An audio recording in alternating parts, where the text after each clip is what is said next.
Quiet, numbskulls, I'm broadcasting. All right, let's take it from the top again. Places. Action. Well, let's see, we have on the bags, we have who's on first, what's on second, I don't know who's on third. That's what I want to find out. I say, who's on first, what's on second, I don't know who's on third. Are you the manager? Yes. You going to be the coach, too? Yes. And you know the fellow's name? Well, I should. Well, then who's on first? Yes. I mean the fellow's name. Who? The guy on first. Who? The first baseman. Who? The guy playing Who first. Who is on first? I'm asking you who's on first. That's the man's name. That's whose name? Yes. Well, go ahead and tell me. That's it. That's who? Yes.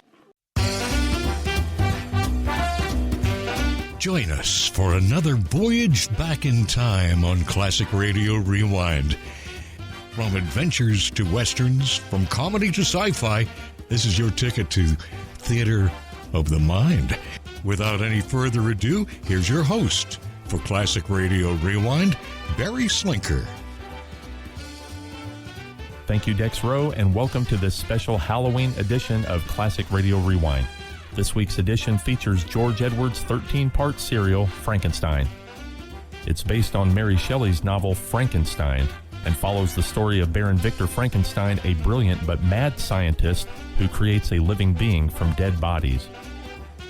The series is known for its atmospheric storytelling and George Edwards' impressive performance in multiple roles, including the creature. The series aired in 1932 and captured the essence of Mary Shelley's original tale while adding its own dramatic flair. George Edwards, known as the Man of 1,000 Voices, brought a unique touch to the series by voicing multiple characters, including Frankenstein himself and the creature. The show's atmosphere was enhanced by eerie sound effects and compelling music, making it a standout in radio drama history. So with that, let's get right to it. With no specifics of air dates noted other than 1932, here is George Edwards' 13-part serial, Frankenstein.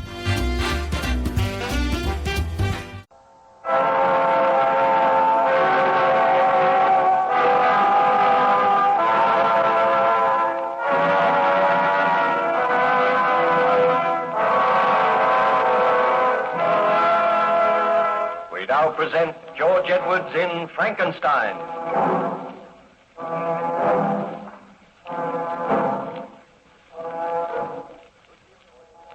The good ship Voyager had been on a journey of exploration towards the North Pole. She was homeward bound, but unfortunately, the icy grip of the northern winter closed in, and the Voyager was surrounded by great blocks of solid ice. Her captain and crew were prepared for a weary wait before the thaw set in, and they could continue their journey home.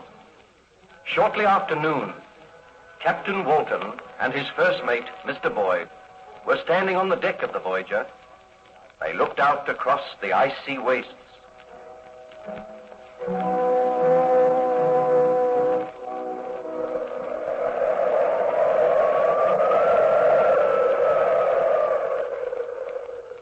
Well, Mr. Boyd, I think we will be here for quite a considerable time yet.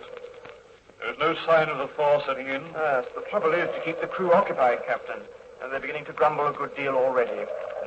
Well, give them as much work as you can. After all, we were prepared for something like this. We have ample supplies of provisions. I will take all responsibility for my men. And I can promise you that they will all return safely to England. Captain, my eyes are deceiving me. What ails you, Mr. Boyd? Look there. Coming across the ice. A man. Are all the crew accounted for, Mr. Boyd? No one has left the vessel, sir. Approach to the side of the vessel. Ahoy there! Mr. Boyd. A ship here. No one. I must be dreaming. This is another figure of my tortured brain. I can assure you this is a ship. Give orders to the strangers to be helped aboard, Mr. Boyd. Aye, aye, sir. What ship is this? Whither are you bound? My men are coming to help you aboard now, sir. Bring him up that rope ladder. Steady there. Stranger appears to speak good English. Yes. I wonder where he came from. I can't understand it. A man wandering about all alone out here. The wind and the snow is howling about us. And they're bringing him aboard now, sir. Who is the captain of this vessel? I am the captain. My name is Walton. And whither is this vessel bound? We have been on a voyage of exploration towards the North Pole. Commenced our journey homeward, the ice closed in on us. We are staying here until the thaw sets in. May I crave your hospitality and shelter? Most certainly, sir. May I ask your name? Victor Baron Frankenstein. I am ill and weak. Careful, he will fall. All right, sir, I have him. I must express my sorrow for the trouble I am causing you, Captain. But I am seeking shelter. Then my quest must go on. I must always go on. I cannot die till I find that evil, that demon, which I unloosed upon the world. You speak strange words, sir. Forgive me. If I can but crave your kindness, some food, and I will... Mr. Boyd, take Baron Frankenstein below to my cabin. See that he is made comfortable there. Give him food and drink. Let the ship's surgeon attend to him. You are giving him your cabin, sir? Why not? You heard my orders. Have a hammock slung for me in the cabin. Aye, aye, sir.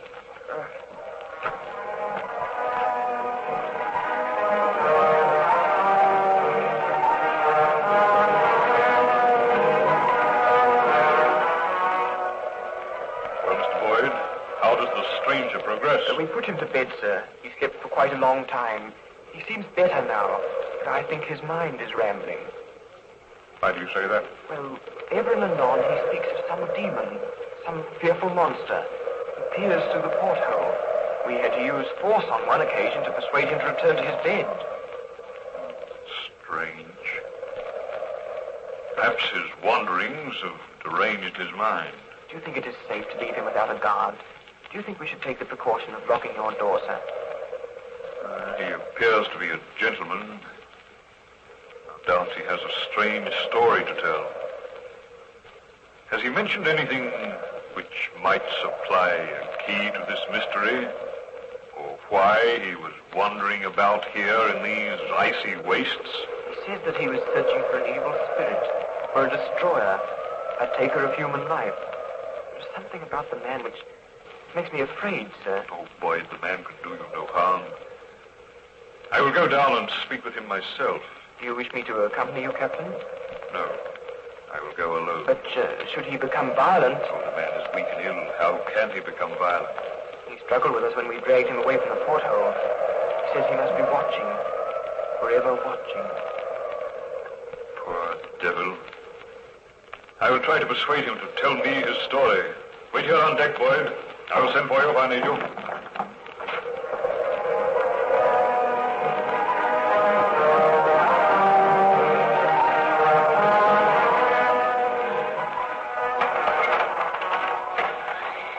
Pardon my intrusion, Baron Frankenstein.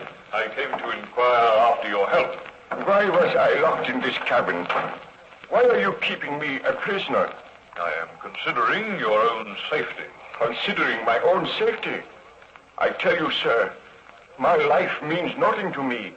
I wish to repair the great wrong which I have done. My friends, my family, they have all been murdered. And I am the murderer. You know not what you say. Look on me, Captain. You are looking on a man who unleashed a horror on this world. A man who was responsible for the murder of his beloved wife, his best friend, for the murder of little children. Are you a fugitive from justice? I am not a fugitive. I have been punished because I tried to usurp the rights of God. Now I seek to repair the wrong which I did.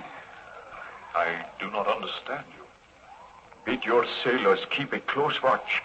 Somewhere in these white wastes, somewhere near here, there is a monster, a creature who delights in taking human life. None of you is safe. Your wanderings and your hardships have caused you to imagine these things. No, I swear it is the truth.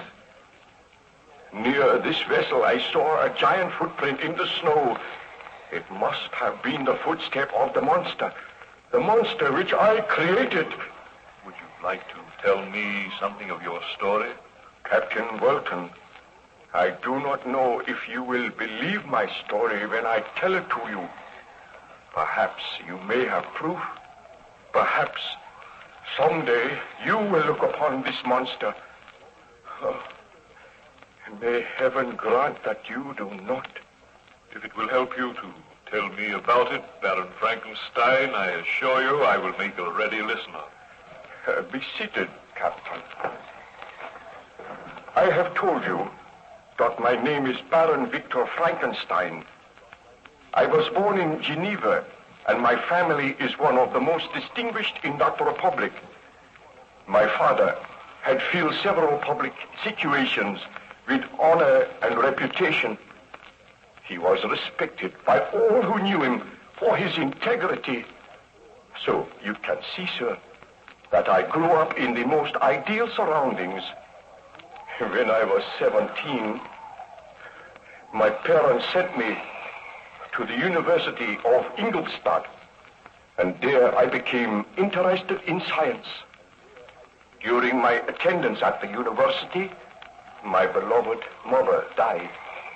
I returned home for a brief while, and whilst at home I fell deeply in love with my cousin Elizabeth, and I determined to marry her as soon as my course at the university had been completed.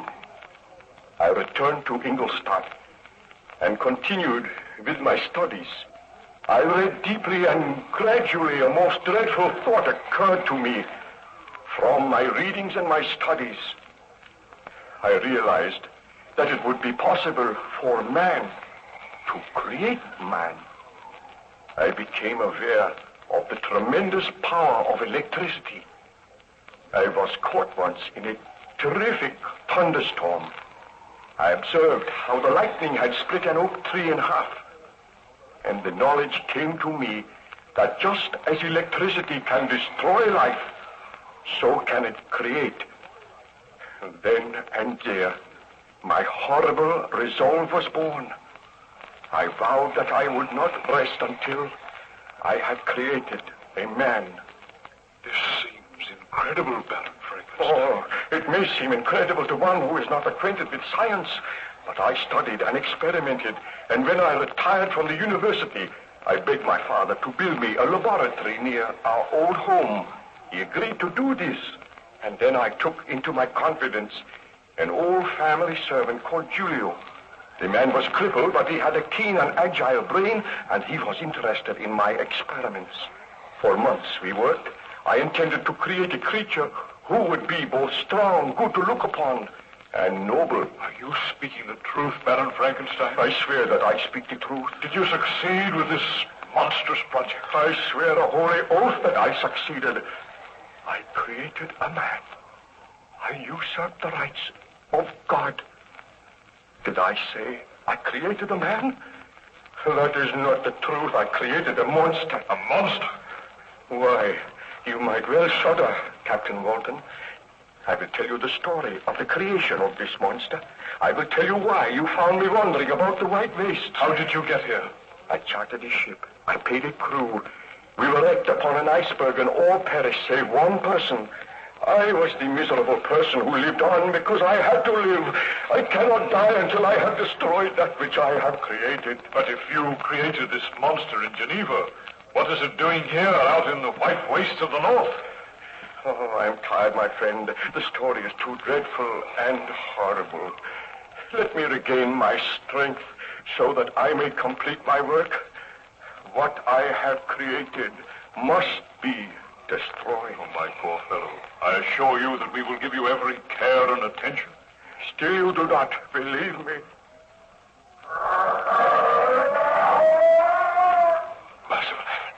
What was that? The monster, it is here, aboard this vessel. That was the most ghastly laugh I have ever heard. Open that door. Let me complete my work now. Did you hear that? Stand aside. No, we shall not open this door. Mr. Boyd! Mr. Boyd! Come aboard at once and bring a pistol with you!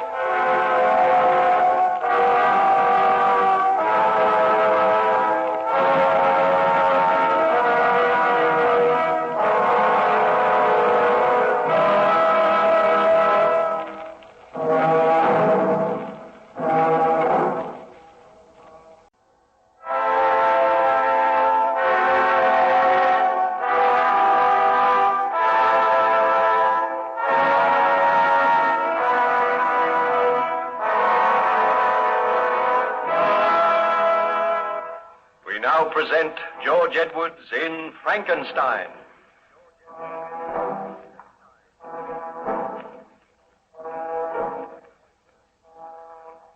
The good ship Voyager was held fast in the northern ice pack. The captain and crew were astonished when a stranger came staggering across the ice and asked for shelter. This stranger was Baron Victor Frankenstein. He was placed in the captain's cabin, and then he commenced to tell his story. Shortly afterwards, however, a ghastly laugh was heard outside the cabin door. Frankenstein weakly attempted to get out of bed, but the captain pushed him back and called to the first officer to come to his aid.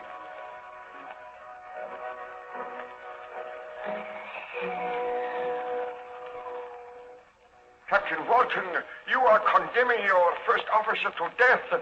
A monster is out there. A blood-crazed, conscienceless beast. Oh, let me go. Well, we can't do. You can do nothing, Baron Frankenstein. Captain, what happened? Did you bring a pistol? Yes, some of the deputies I gave out of the companionway. Is there anyone out there now? No one, sir. Very well. I shall unlock the door. Now come in. What did you see? Tell us what happened. I heard the captain calling, and I dashed down the companionway. Then, out of the darkness, a huge figure seemed to leap at me. I was knocked aside. When I arose, there was no sign of anyone. I dashed up on deck again. There was no one there. The man on watch reports that he saw nothing. The monster was here.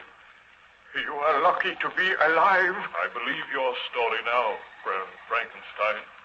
I created that monster, and I must live until I kill him. That is my sole task on this earth. What I created, so I will destroy. What does he mean, sir? It is a strange story, Mr. Boyd. But Baron Frankenstein is too exhausted to talk any more tonight. Pray remain in the bunk, Baron. I must try to get to sleep. I must recover my strength. I must have strength enough to kill monster. You shall have every care and attention here. I will place a man on guard outside your door. I do not think the monster will return tonight. The storm has become worse. The blizzard is raging now. It would be difficult for anyone to live out there. Let us trust that this monster perishes in the storm. I am to be called if any sign is seen of him. In the meanwhile, let me sleep. Then on the morrow, if I feel refreshed, I will tell all my story, Captain Walton. Very well, Baron Frankenstein. Mr. Boyd, you will go up on deck now, and you will arrange for 2 men to stand guard outside this door. I will share your cabin with you tonight. Aye, sir. I bid you good night, Baron Frankenstein. We will meet on the morrow.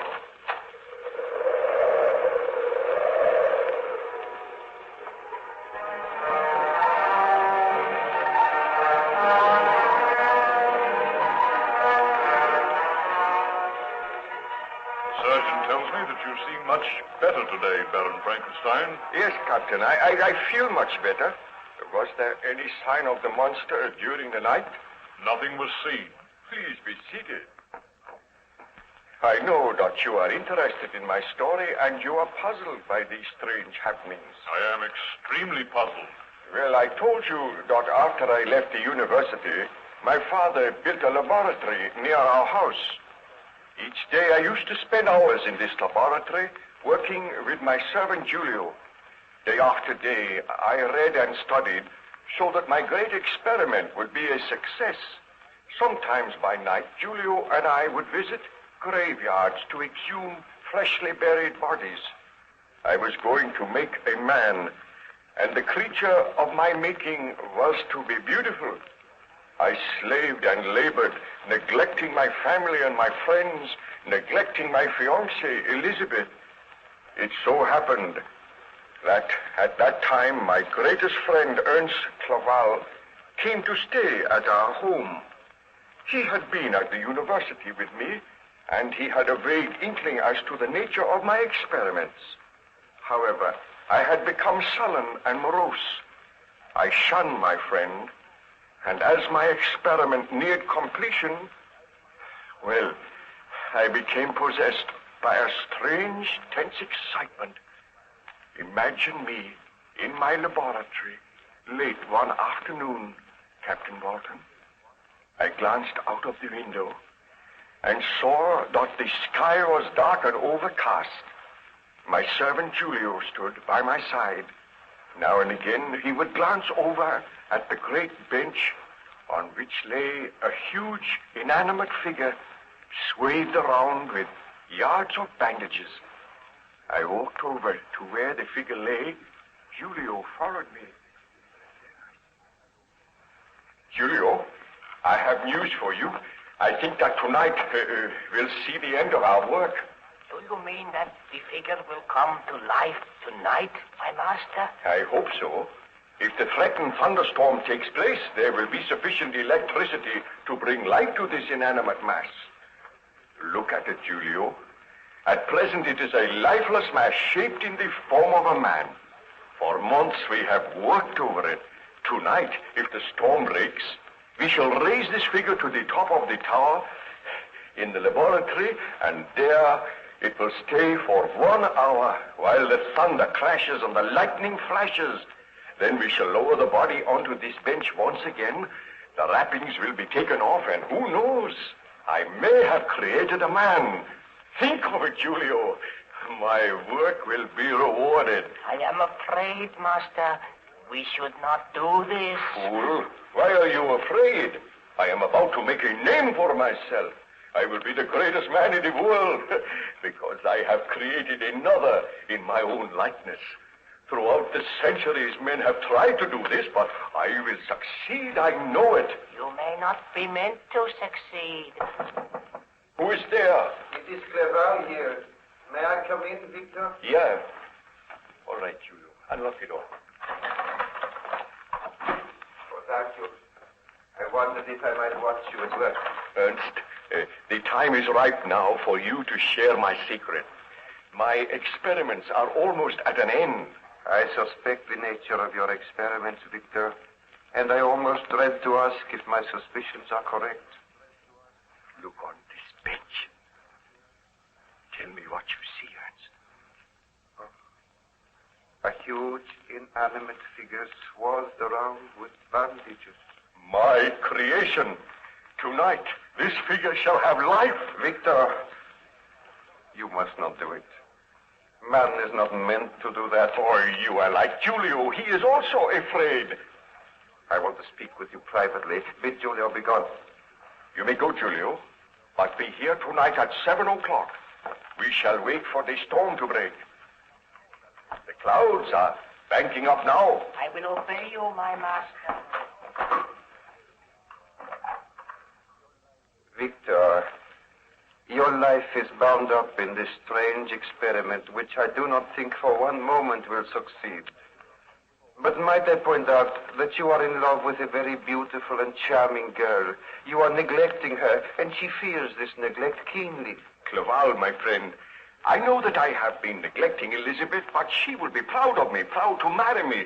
I will be hailed as the greatest scientist the world has ever known. I beg of you to desist in this experiment. Do not try to bring life to this body tonight. Destroy what you have already done. Then marry Elizabeth and go away somewhere for a long holiday. You do not look well, my friend. No, I have been working too hard. But you ask too much of me, Ernst. I cannot give up my life's work. Do you love your work more than you do Elizabeth? No, I love Elizabeth very dearly, but I must do something with my life. I have always wanted to be a great scientist. My discovery will revolutionize the world. It will be possible to make men. Do you not understand? It is not possible. Experiments like this are not meant to succeed.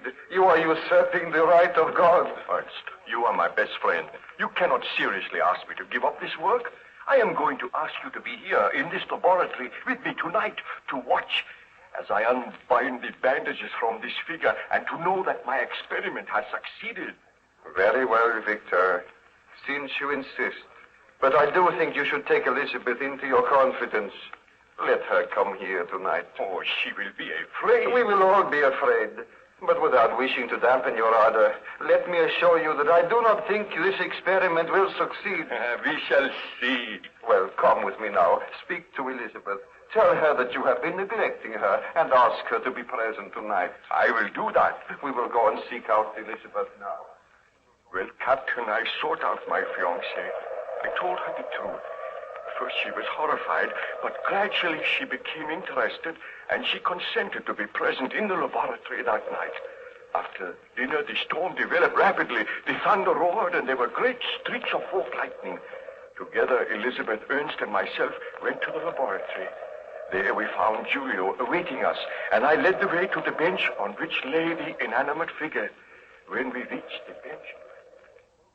Well, my friends, I feel that you are about to witness one of the most extraordinary things in the annals of the world's history.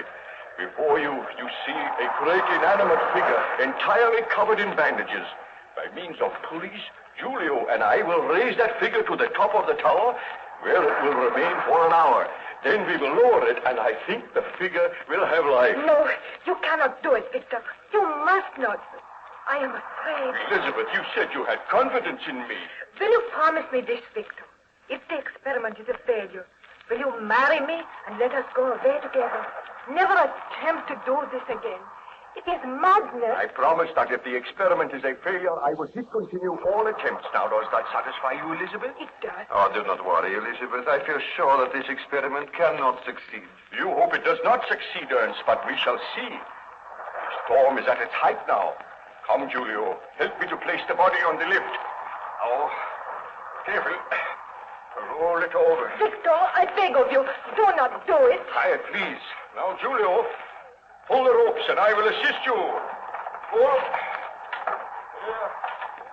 See, my friend, the body is going up to the tower.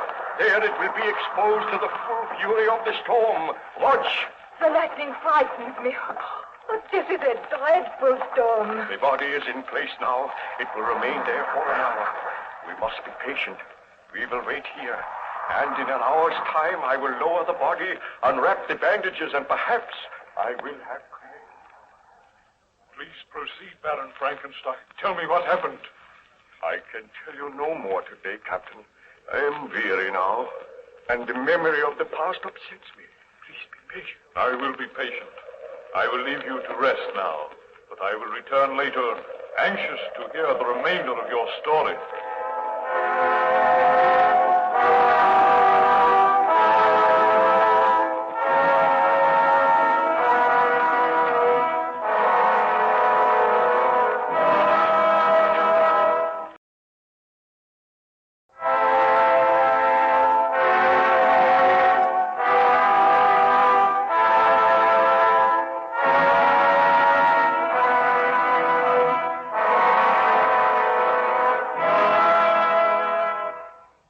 Present George Edwards in Frankenstein.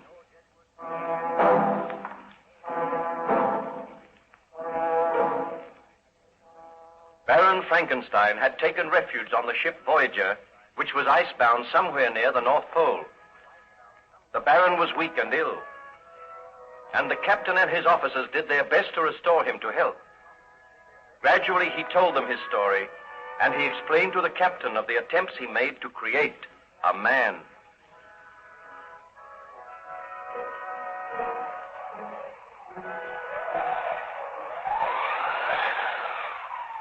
Do you feel able to tell me any more of your story now, Baron Frankenstein? Somewhere out in those white wastes, there is something which must be destroyed. The thought of it is driving me mad. If only I could regain my strength. If only I could continue my quest. Please do not distress yourself. The surgeon tells me that you are making an excellent recovery. I want to hear about your great experiment. Well, I told you how my fiancée, Elizabeth, and my friend Ernst Claval and myself waited in the laboratory during the violent thunderstorm, while up above us, exposed to the full fury of the storm, lay the lifeless body which I had made. For a full hour, we watched, and everyone seemed to be agitated. My servant Julio crouched in a corner, and ever and anon cast fearful glances up above. At last the hour passed, and I motioned to Julio to move over towards the pulley. Ernst and Elizabeth followed me, and I said, "Come, Julio. body has been there for a full hour now. It is time to lower it. My hands are trembling with excitement, for soon I shall know whether I have created a man. Stop! I make one more appeal to you, Victor. Do not proceed with that experiment. When you bring that body down, I beg you to destroy it. After experimenting on it for months and months? Oh, what you ask is too much. I also add my pleas to those of Elizabeth. Well, I must turn a deaf ear to your pleas. Help me with this pulley, Julio. I will, my master, but I am afraid the devil stalks abroad tonight. Ah, that is nonsense. I am a scientist. I am conducting an experiment. Now lower it gently.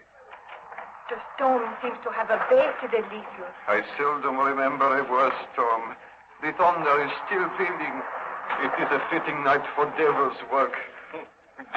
This is not devil's work, Ernst. It is an achievement in the field of science. Now, roll the body off the lift. Come on. Gently, Julio. Over here.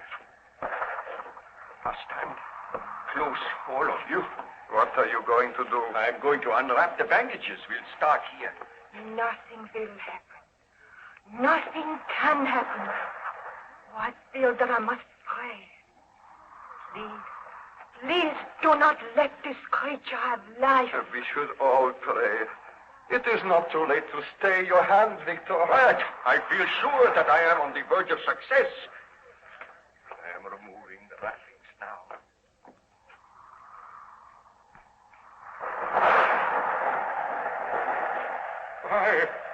Look! The storm is increasing again.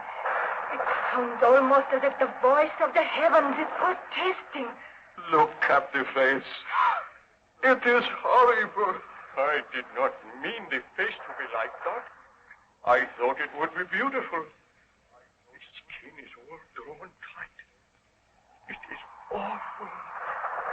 Oh, this is ghastly.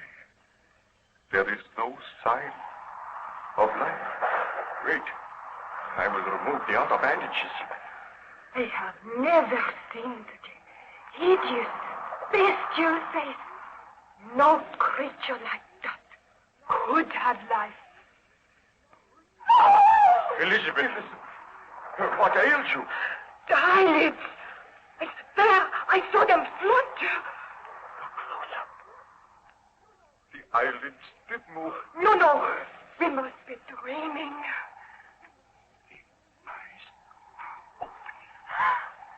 The horrible creature is looking at us. No. It has closed its eyes again. Julio, darken the room. The light is too strong. My master, let me take this hammer. Let me destroy the creature. You heard my orders. Lower the lights. I will obey. Look. It is raising one arm. It has life. My experiment has succeeded. I have created life. I am the greatest man the world has ever known. No other man has had such power. Victor, this is too horrible. Destroy it now. Destroy it now would be murder. Although this creature is terrible to look upon, it is a man. It has life. It has feelings just as you and I. Can it speak? Not yet. It must learn to speak, just as we had to learn. That awful noise. What are you going to do, Victor? I was prepared for the success of this experiment, so there is room all in readiness for my creation. Unlock the door of that room, Julio. I am afraid. Let me destroy this creature. Come, Julio. You help me to create this man. It is not a man. It is a monster. It is moving. It is struggling into a sitting position. Have you unlocked the door of the room, Julio? I have, my master. Then help me. We will move the creature into its abode. We will lock it in there. It will be your charge until tomorrow, Julio. Remain here in the laboratory. Remain just outside the door. Do not enter the room yourself, and do not let anyone else enter. I will obey. Oh, this is my creation, a man which I made with my own hands. The creature seems to be able to focus its eyes now. It is looking straight at me. Oh, it looks awful. I shall train it myself. Come, take the other arm, Ernst.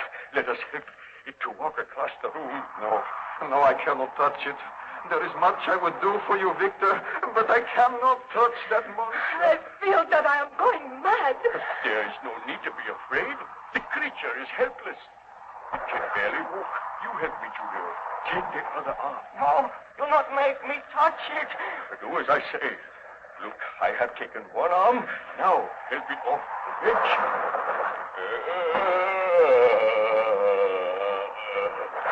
Take it across the room here. Carefully.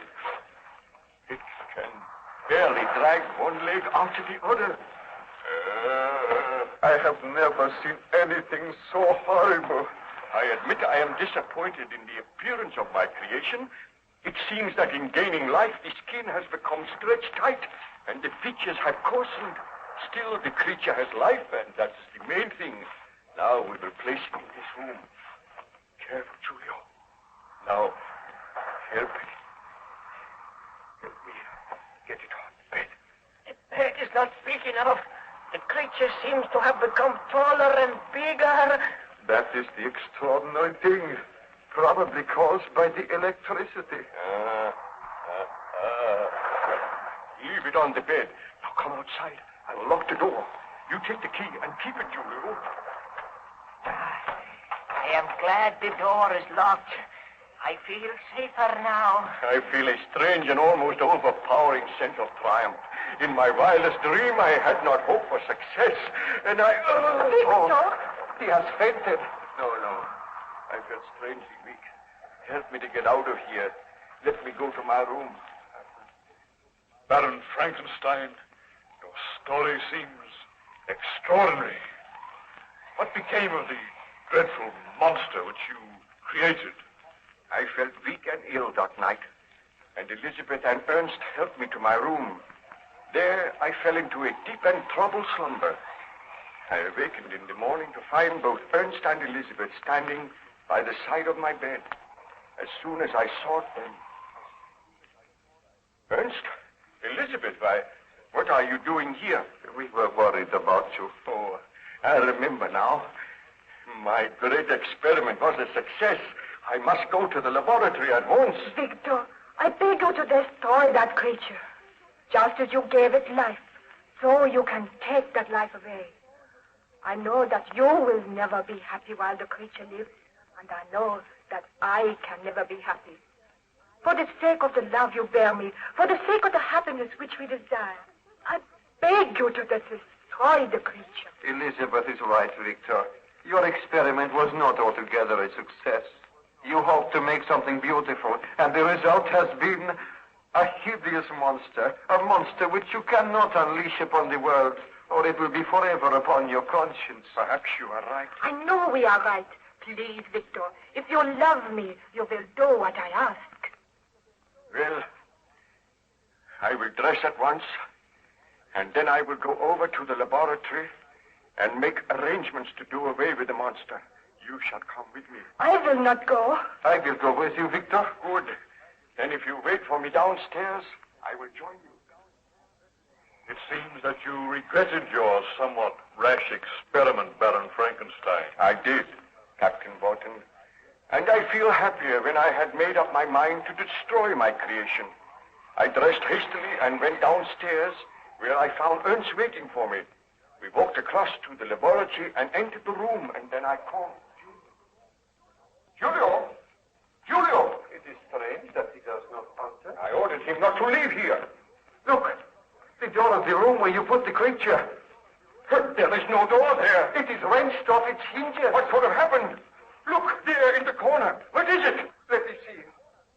Why, it is the broken body of Julio. The broken body of Julio? Yes, look for yourself. Oh, this is horrible. Let me look in that room. Is there anyone there? The room is empty. I am too late. The monster has escaped, and in so doing, he has murdered my servant. I have unleashed the horror. The pardon the world. can speak no more of the matter at present, Captain Walton. The memory of that horror is still too vivid. I beg of you, let me rest now. I will let you rest, Baron Frankenstein. I feel that I have not the right to sleep. I should not rest, but I must regain my strength. Try and sleep now. I will send the ship's surgeon to you, and tomorrow I will come and speak with you again.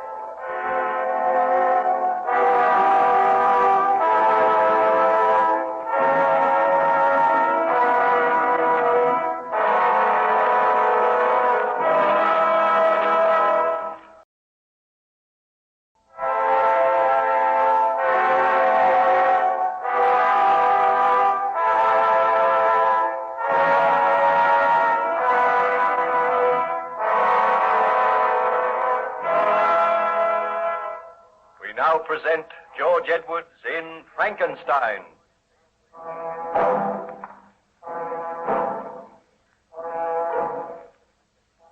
Baron Victor Frankenstein is relating his tragic story to Captain Walton of the good ship Voyager. The vessel is icebound somewhere near the North Pole. Frankenstein is taking shelter there. He told the captain of the creation of the monster and of events leading up to the monster's escape and the murder of Julio.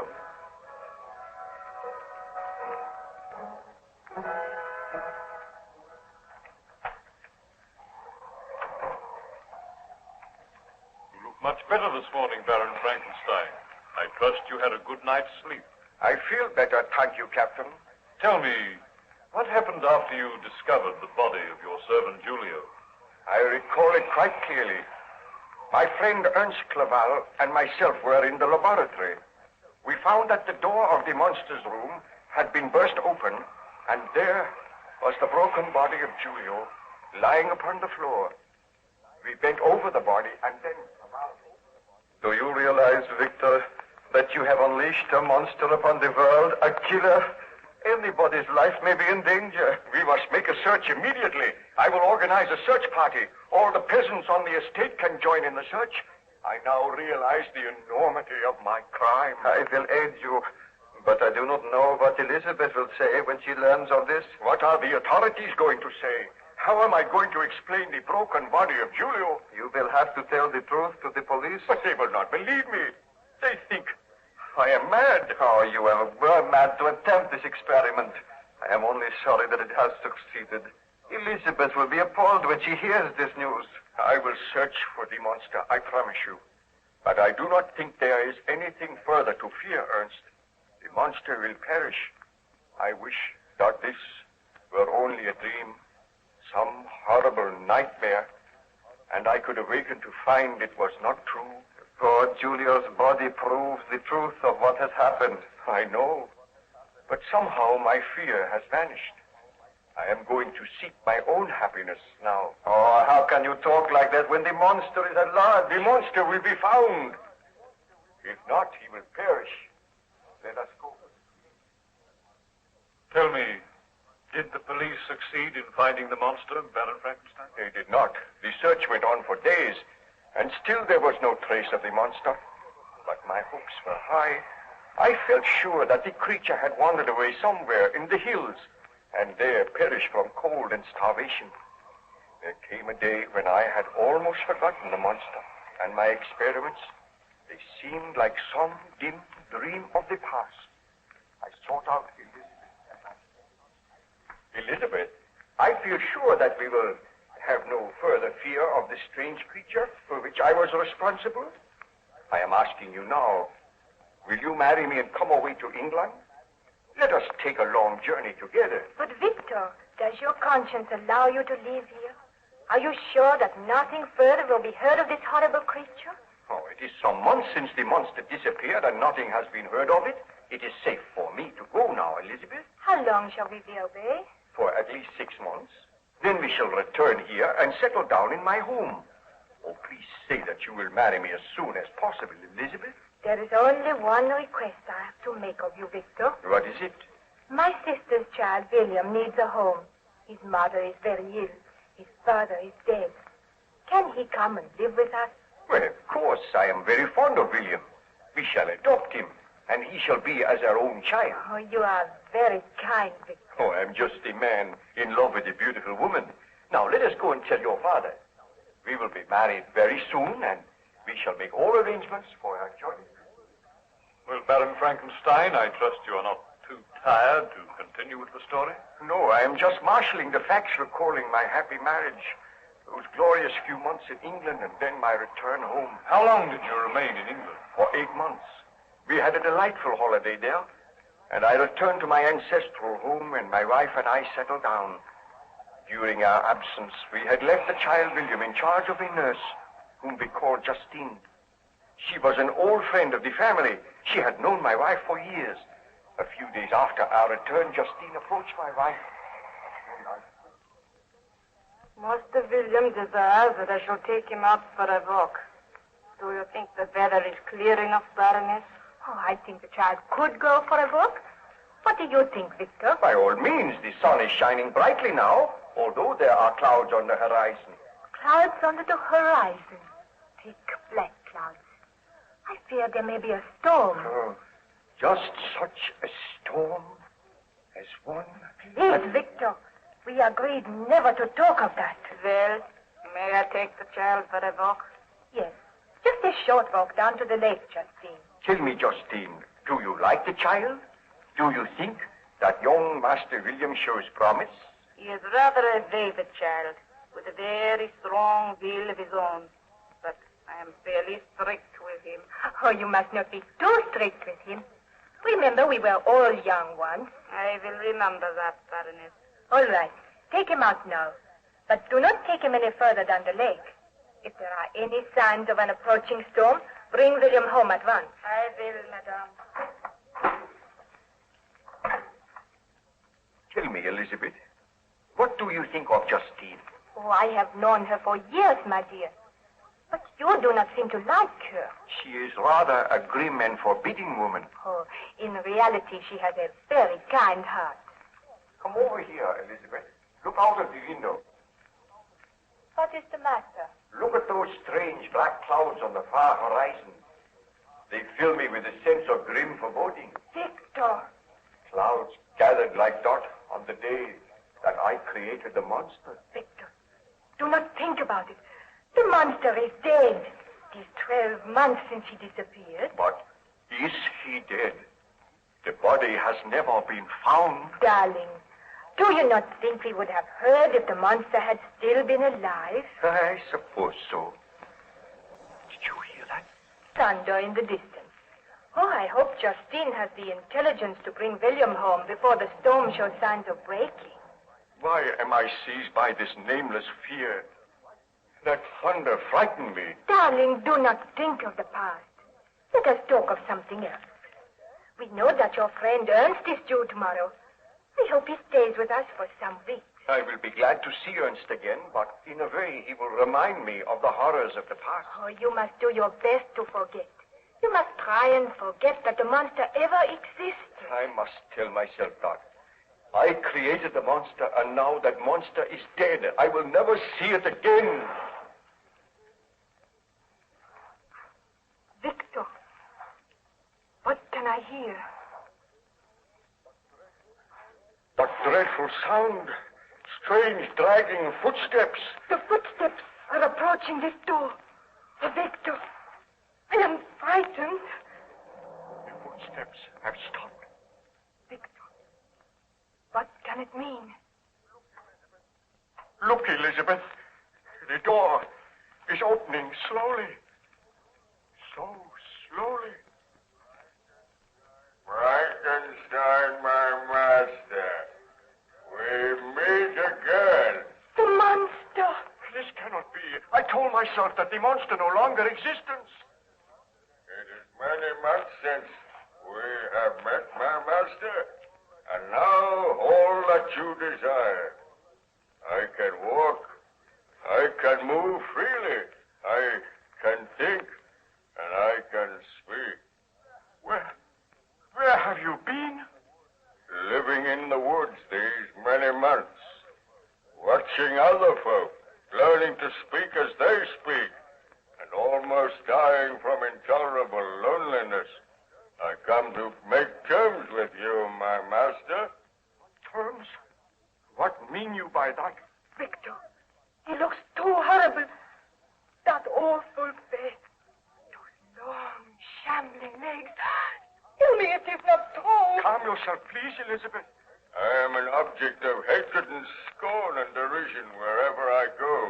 You did this, Frankenstein. You gave me life, but a life which is filled with misery. All men, all women turn from me. Why did you give me life so that I may suffer? If I had a gun, I would put an end to the life which I gave you. I would destroy you. I do not wish to die. I wish to live. I wish to be happy as other men are. Why? What do you ask of me? You made me. You gave life to me. Now make a mate for me, a woman who may share my life with me.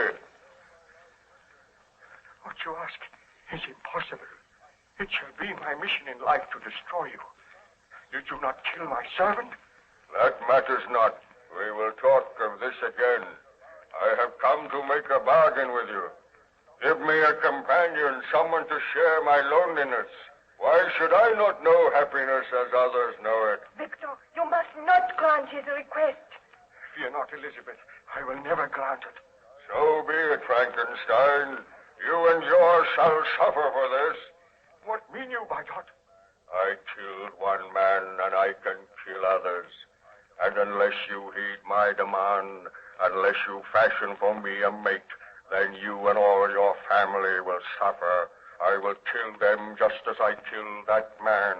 I will kill all who stand in my path. I will leave a trail of death and destruction wherever I go. But I will not kill you. You shall live on until I bend you to my will. The creature shall rule the master. Foul monster. I shall kill you now. That puny mannequin. Victor, be careful. He is not dead. He laid his hands on me, and I hurled him away. Rise to your feet, Frankenstein. I am powerless to destroy the thing which I created. You are powerless. We shall meet again. You have refused my demand, but you shall hear from me. Farewell. Victor, do not go after him. He will kill you. Elizabeth, what can I do? You heard his threat. Let us gather the villagers together so that by uniting we may destroy him. One man cannot prevail against him, but many will succeed in killing him. You are right, Elizabeth. I swear that the monster of my creation shall die. Did you succeed in finding the monster that night, Baron Frankenstein? Ask me no more now, Captain Walton. I am tired. I must not overtax my strength. Let me rest now. You will rest now, and I will write the notes of your story in my journal. So be it. Come to me tomorrow, and I will tell you of the horrors which befell me.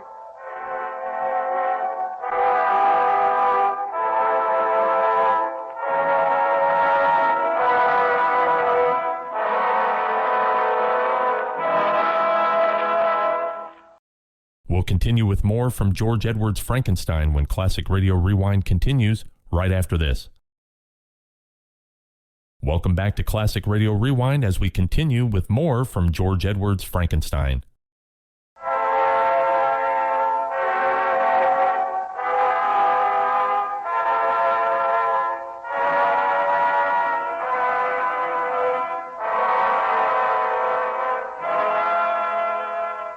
We now present George Edwards in Frankenstein.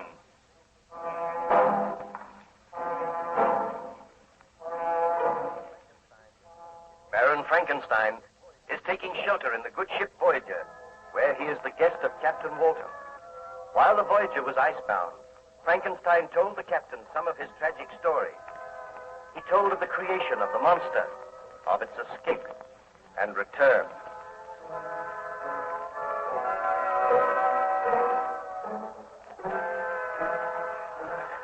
I trust that you had a refreshing sleep, Baron Frankenstein. You certainly look much better this morning. Thank you, Captain. I slept very well, and I feel that my strength is gradually returning. I am glad to hear that. Do do you feel inclined to tell me some more of your story? Well, I remember telling you how the monster had returned. He had learned to speak, and he begged me to make him a mate. Yes. One cannot help feeling a little sorry for him. I know what it is to be bitterly lonely. I also know, but the monster rushed out of the house when I refused. My wife and I discussed the matter. I sent for the burgomaster and begged that his officers would look for the monster. Some little time later, the storm burst in all its fury. The rain came down in torrents, and the thunder roared. My wife approached me anxiously. Victor, do you know that Justine has not brought little William home yet? I had almost forgotten about them, Elizabeth. Are you sure they have not come home? I have searched the house. I have asked the other servants. They have seen no sign of them. Dear, this is most disturbing. You instructed the woman to come home before the storm burst. They have been out for a long time. Do you think we should go and look for them? Well, they only went to the edge of the lake. They cannot be far away. I am worried, Victor. You know the monster is loose out there. Suppose that he were to attack William or Justine. Oh, there is no fear of that. Undoubtedly, Justine and William are taking shelter somewhere. I hope that you are right. But Justine, you have returned. Where is William? How can I tell you? Speak, girl. Where is William? I took him to the lake, and I was playing with him there. He ran away from me. He went into the woods. I took it a long time to find him, but I failed. I called his name time and time again, but there was no reply. Then the storm burst. I became panic-stricken. I have been out in the rain searching for him. I fear that he may have fallen into the lake. Victor, you must go at once. Find the burgomaster and his men. Tell them to forget about the monster. They must find William. I will go now. Have hope and courage, Elizabeth. I am sure that I will find William somewhere. Madam, how can I ask your forgiveness? I swear that I meant no harm to come to the child. You should have stayed with him, Justine. If any harm has come to me, I will never forgive myself. Well, go and change your clothes, and then come down here. We will wait patiently for Baron Frankenstein to return. Ah, Victor, you have not gone yet. I am taking some of the servants with me. I have left word here that if the burgomaster and his men return, they are to look for William. Wait for me, Elizabeth. I will return as soon as possible. Well, Baron Frankenstein, did you succeed in finding the child? Well, for 2 hours I searched, taking my faithful servants with me. We wandered through the woods, calling the child's name, but there was no reply. At last, somewhat dispirited, I returned home to find my wife and Justine waiting for me as soon as I entered. Victor, is there any news? Did you see any sign of William? Not a sign. He must have fallen into the lake, and it was my fault. Victor, I am distracted. What can have become of William? I do not know, my dear. Did the burgomaster return? He has not been back yet. The storm is abating. Yeah, it is passing. We will continue our search all through the night. Listen. I hear men's voices. Oh, the burgomaster is returning. Bring him in here, Justine. As you command, Baron Frankenstein. Oh, I blame myself for this in a way. Victor, we should never have allowed Justine to take William out today. She should have taken better care of him. She should never have allowed him to stay out of her sight. What is that? A woman screamed. Victor, what can it mean? Burgomaster, what has happened? Who screamed? I am sorry to tell you, Baron Frankenstein, that a tragedy has occurred. My men have found the body of the child, William. William is dead? Yeah, the girl Justine saw his body when we were carrying it in. My men are holding her. Elizabeth, I do not know what to say to you. Burgomaster, tell us what has happened. I only know that we were searching for this monster of whom Baron Frankenstein spoke. During the course of our search, we looked through some rushes on the edge of the lake, and there we found the body of the boy, William. He was lying face downward in shallow water, and he was dead when we found him. Did you send for a doctor? Yeah, we did, but a doctor could not have helped in this case, Baron Frankenstein. Do you think the boy tripped and fell into the water? I think that he was pushed into the water. And I think Justine was responsible for the crime. Oh, no, you must not say that. You have been away, both of you. But it is common talk here that Justine disliked the boy. She was always scolding him, and she told people that he was a difficult child. And we think that in a fit of rage, she pushed him into the water. Oh, I do not think that is possible. Well, Let us have the girl in here and question her now. But my wife is grief-stricken. She need not remain here. Let me go and look upon the body of William. I will send Justine to you. Very well, my dear. But do not distress yourself. Please go to your room and rest. I feel that I should never be able to rest peacefully again. I will wait here with the burgomaster. Tell them to bring Justine in here. Very well, my dear. I know this is most distressing for you, Baron Frankenstein, but I have my duty to do. And if my suspicions are correct, then Justine will be arrested. Tell me this. Did you see any sign of the monster? Any huge footprints? No, we did not. The rain was coming down in torrents. No footprints would be left. Oh, bring Justine in here. Why have these men seized me? I have committed no crime. Hear me, girl. Is it not true that you were always scolding the child? He was a favored child, and as he was in my charge, I had to correct his fault. You are a woman of unbridled temper, and at times you have been known to strike the child. Why, this is news to me, burgomaster. She has been seen to strike the child. That is not true. That is true. Will you admit that at times you have struck him? Yes, I have struck him, but merely because he deserved it. You had no right to do that. Hear me, Justine. Is it not true that in a fit of rage, you pushed the child into the lake? That is untrue. I swear I did not push him into the lake.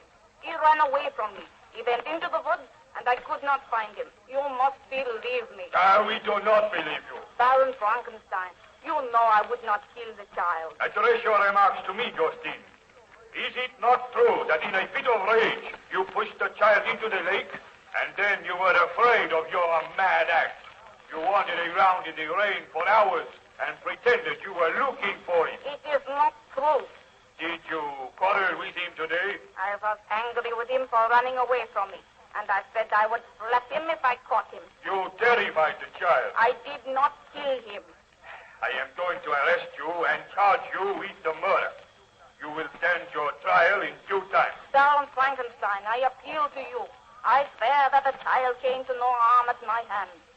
I have served your family faithfully and well these many years. I did not murder William. You cannot believe it of me. I beg that you do not allow him to arrest me. Burgomaster, I think you are being rather hasty. I cannot believe that Justine pushed the child into the lake. It is my duty to arrest criminals, and I suspect her of having committed the murder. You are a stupid man. There is no proof that I did it. We will find proof. What has happened? Oh, Elizabeth, you have returned? I felt I wanted to know what was happening here. I thought that you should go and look on the body of William. Justine has been arrested. The burgomaster thinks that she killed William. Baroness, save me. Do not let them arrest me. I did not kill the child. You believe me. You must believe me. Burgomaster, why do you say that Justine killed the child? Who else would have done it?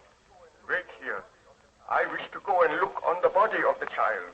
Do not take Justine away until I speak with you again. Very well.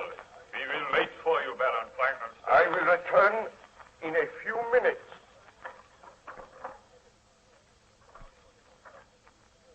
Now, Justine, it will be better for you if you tell the truth. If you confess, then there may be a chance of saving your life. But if you persist in your denial and the court finds you guilty, then you will surely die. But I am not guilty. And I know the Baroness does not believe that I am guilty. Perhaps the Baroness is not aware that at times you struck the child. Is that true, Justine? I had to correct his faults. Never at any time I strike him hard. Oh, you had no right to strike him. I go to my knees before you, Baroness. I swear I am innocent of this charge. Please help me. Enough of that, Justine. You shall receive a fair trial. But I am convinced that you are guilty. Burgomaster, this girl is not to be taken from the house. What ails you, Baron Frankenstein? She did not murder the child. What? How do you know? Did you not observe the marks upon the child's throat? He was strangled. The marks were the same as those upon the throat of my poor servant Julio. I am in reality the murderer of that child. Baron Frankenstein, what tragedy you have faced. Well, even now, when I think of it, I feel that I loathe that devil. But I cannot die yet. Will you tell me some more of the story? Not now. Let me just rest for a while. Come to me later, and you shall hear further details of my tragic life.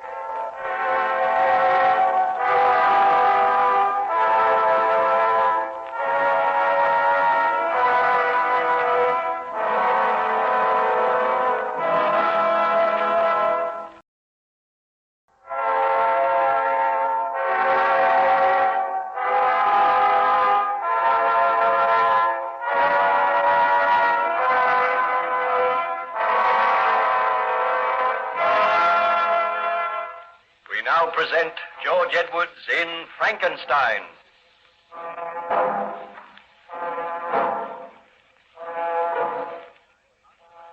Baron Frankenstein passed away the tedious days on the good ship Voyager by relating his tragic experiences to Captain Walton. The Voyager was icebound somewhere near the North Pole, and day after day a howling blizzard raged. Captain Walton became worried, and the ice pack grew higher. He confided his worry to Baron Frankenstein.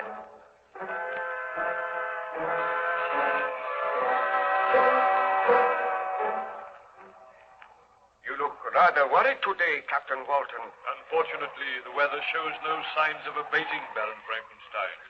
Have any of your men seen any trace of the monster? Has he attempted to visit the ship again? No one has seen any trace of it. Let us hope it has perished out there in the blizzard. I hope so, but I very much doubt it. Do you feel inclined to tell me some more of your story? Well, I have told you how the child William was murdered, and on examining the body, I formed the conclusion that the murder had been committed by the monster. I dashed back into the room where my wife and the burgomaster were waiting with Justine, and I told them that I was in reality responsible for the murder of William. They looked at me in some amazement. Victor, what are you saying? It is true, Elizabeth. The monster killed William, and I created the monster. He has done this for revenge because I refused to grant his request. Do you not agree with me that Justine was guilty of the murder? I swear that I am not guilty. You can release Justine. She is innocent. Burgomaster, did I not set you and your men to search for the monster? The monster which you say you created. A likely story, Baron Frankenstein. Understand, Burgomaster, that people do not doubt my word. I say that Justine is not guilty of this murder. Take your men, go and search for this monster. Then you will find the murderer. Had you examined the body closely, you would have seen the marks on the... I am sorry if I have given you offense, Baron Frankenstein. I was merely trying to do my duty. I appreciate that. Will you go now? Seek until you find this monster. Have no mercy. Shoot him on sight. We will do that. But of a truth, I have never seen the creature. Is it true that he is your creation? That you made him in a laboratory at the back of this house? It is true. Now go and do not question me further. Find him and kill him. Come, you men. There is much work to be done tonight. We will take our leave, Baron Frankenstein. Baron Frankenstein, I go to my knees and thank you for saving my life. I thank you for making them release me. All right, Justine. Now go. Yes, I wish to speak to the Baron, and I do not wish to be disturbed. I will go, and believe me, I will sincerely mourn the child. What have you to say to me, Elizabeth? You are a murderer, Victor. You were right when you said you were responsible for William's death. It was through your own obstinacy, your headstrong stubbornness, that the monster was brought into being. Frankston, I pleaded with you. We begged you not to proceed with this experiment. But you turned a deaf ear to our plea. And as a result, Julio and William have been murdered. The murder is yours. And it will forever be upon your conscience. Oh, Elizabeth, please do not turn against me. Had you heeded me, had you really loved me, you would not have proceeded with your experiment. You would have married me and destroyed the form which you had made. But you were selfish. You wish to win fame. And what is the result? Oh, I hate you, Victor. Oh, Elizabeth, you do not mean that. Oh, that child's body lies in this house, mutely crying for revenge. And yet you stand here and try to justify yourself. What can I say to you, Elizabeth? Are you going to let that monster live? Are you going to let it roam the countryside, leaving a trail of death and misery? Why are you not out searching for it? Why do you not destroy this evil thing?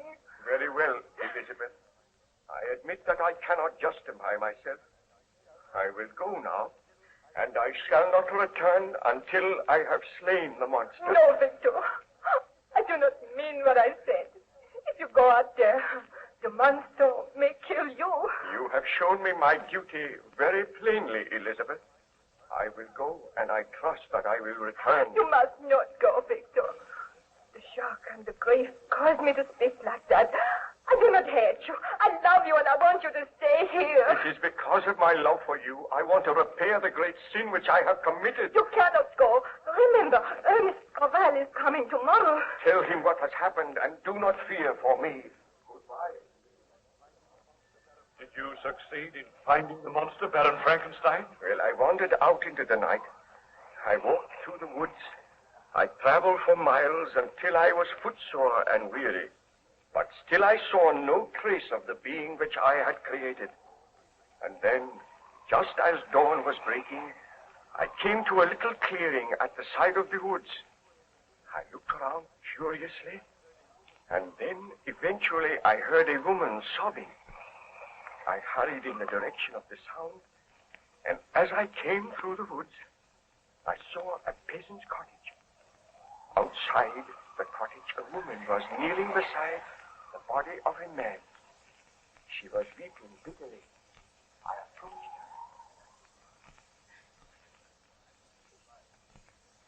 her. Why? What is the matter? Can I do anything to help you? Who are you? Where have you come from? My name is Baron Frankenstein. What is the matter with this man? Oh, he is dead. He has been murdered. Let me see.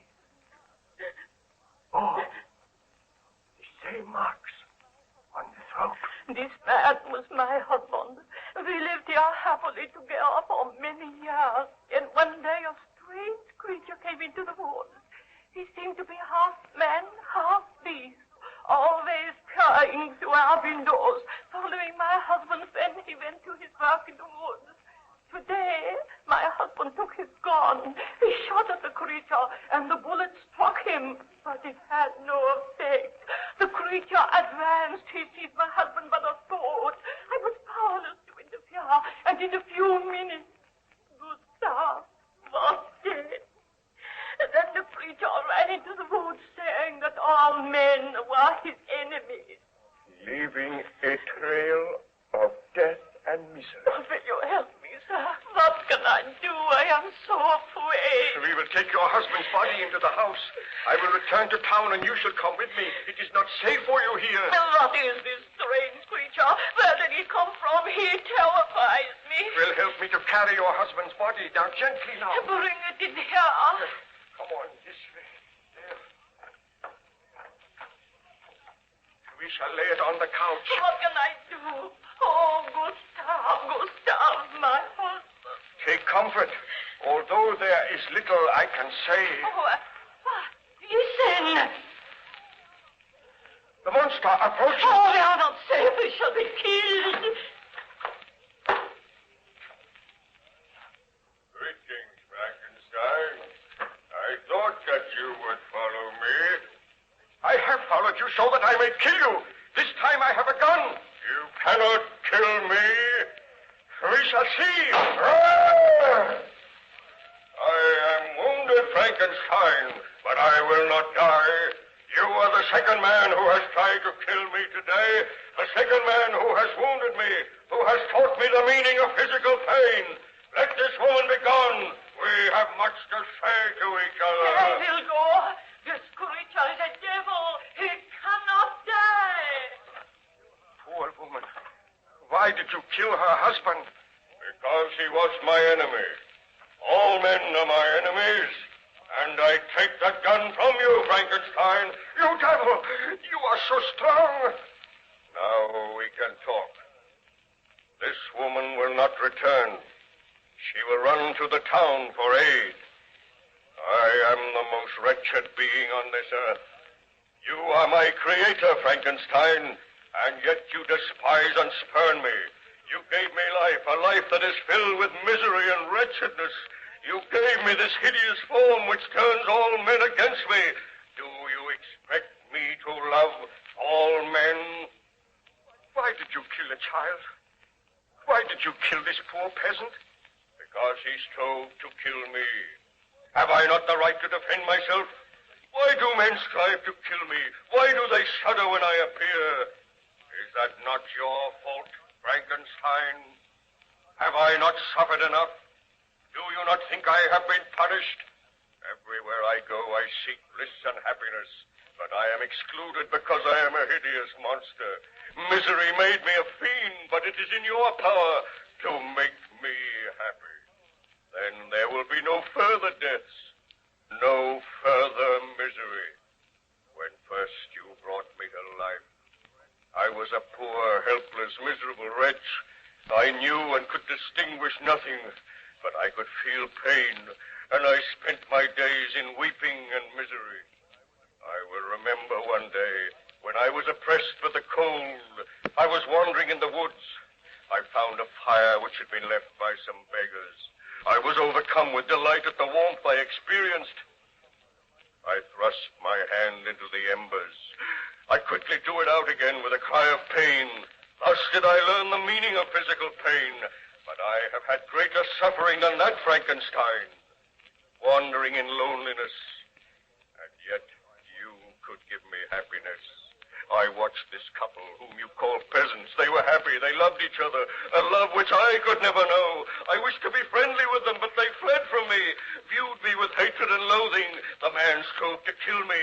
Then he died. Tell me, foul monster, why did you slay the child, William? Because he meant something to you. Because I wanted you to suffer as I have suffered. And I swear this, Frankenstein, if you do not give me a mate, then you shall have no mate. I shall slay your wife.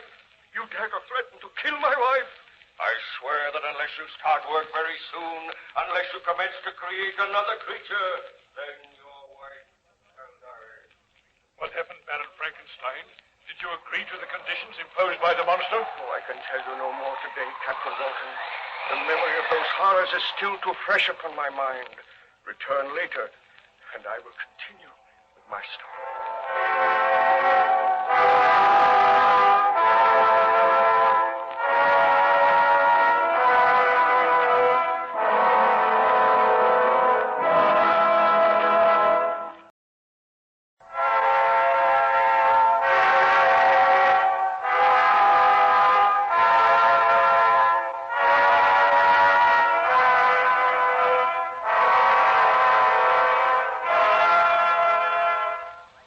Present George Edwards in Frankenstein.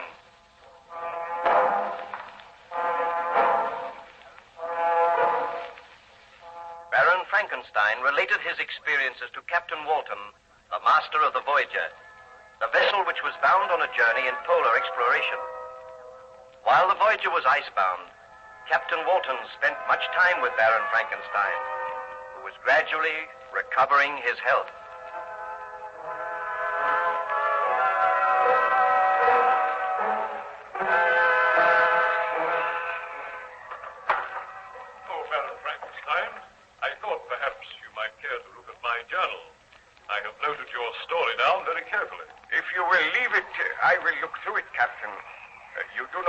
If I make some annotations? Not at all. I will be very grateful. I am glad that you have noted my story in your journal, because something tells me that I will never return to civilization. You must not say that. You are recovering splendidly. I know, but I dare not return until I am certain that the monster is dead. We know that he is somewhere out there in the white wastes, waiting to wreak his foul vengeance on some defenseless human being. You will pardon my contradicting you, Baron, but we do not know that. I think the monster must have perished in the blizzard. What part of my story did I reach yesterday? You were telling of your conversation with the monster. You met him after he had murdered the peasant, and he threatened to kill your wife unless you created a mate for him. I sat there in the little peasant cottage, and I was horrified at the monster's words. He gazed at me for some time, and then... Foul monster, you seek to arouse my sympathy. Do you not know that you have turned my wife against me? Had I but heeded her advice, you would never have lived. I came to destroy you, but I was too late. You had escaped, and you had already taken a life. I will take no more lives if you will accede to my request. When I left your home, I wandered through the woods, and there I saw the child whom you called William. As soon as he saw me, he screamed and sought to run away, but I seized him by the arm and spoke softly to him, bidding him not to be afraid. He told me that his uncle was Baron Frankenstein, and that I would be punished if I harmed him. At the mention of your name, I trembled with rage, and in a fit of black rage and despair, I killed the child. Just as I shall kill all of your family unless you create for me a mate. I cannot bring myself to do such a thing. You are hideous and horrible. Were I to create another like you, I might unleash another horror on the world. My companion must be as deformed and horrible as myself. One from whom everyone will shrink, and who will turn to me for comfort. But I cannot do it. You must do it, or I will work against you so that you shall curse the very day that you were born, so that you will curse those whose hands created me. I do curse them now. I seek to reason with you. You are my creator. Let me feel gratitude towards you. Let me see that I excite the sympathy of some existing being. Do not, I beg of you, deny me my reward. I have tried to paint for you a picture of misery, the horror, and the suffering which I have undergone. All I ask is a mate as hideous and repulsive as myself. Do I see compassion in your eyes? And if I consent, what then? If you consent, neither you nor any other human being shall ever see us again. I will take my mate and go to the vast and frozen wastes of the north. Your body is deformed, and your mind is deformed. I have learned that I cannot control the mind of any creature which I create. If I create a mate for you, she will also have the desire to kill, to inflict misery on others. Oh, I dare not do it. If you refuse, I swear that all you know and love shall die as others have died. I will haunt this earth, the enemy of mankind, who are my enemies. So be it. I must consent to your demand on your solemn oath that you will take your mate into exile so that none will ever see you again.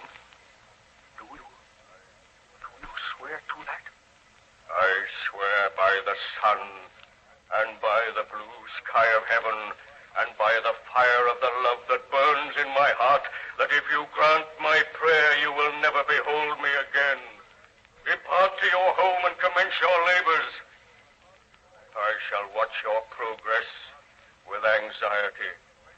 And mark this well, when you are ready, when your labors are complete, I shall appear. And if you fail me, you know the penalty. Farewell, Frankenstein. I trust that soon we shall meet again, and that the meeting shall bring happiness. But Baron Frankenstein, surely you did not accede to the monster's request? Well, after he had left the little cottage, I sat and I thought for a long time. I realized that he was a vile and horrible creature, and that he had demanded that I should create just such another creature. And my heart was heavy.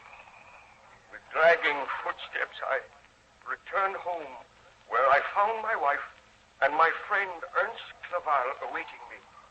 As soon as I entered, Elizabeth. Oh, Victor, I am so glad you have returned. I drove you away with harsh words last night, but I regretted my words. Tell me, what news? The monster still lives. Victor, my friend, I have heard of your troubles. Elizabeth has told me. Let me offer you all the aid that I can. Together we shall destroy this vile creature. Have no fear. The monster will do no more harm. There will be no other deaths. How can you know that? Well, I have spoken with him, and there shall be no more deaths. Rest assured of that, Elizabeth. Oh, I am so glad.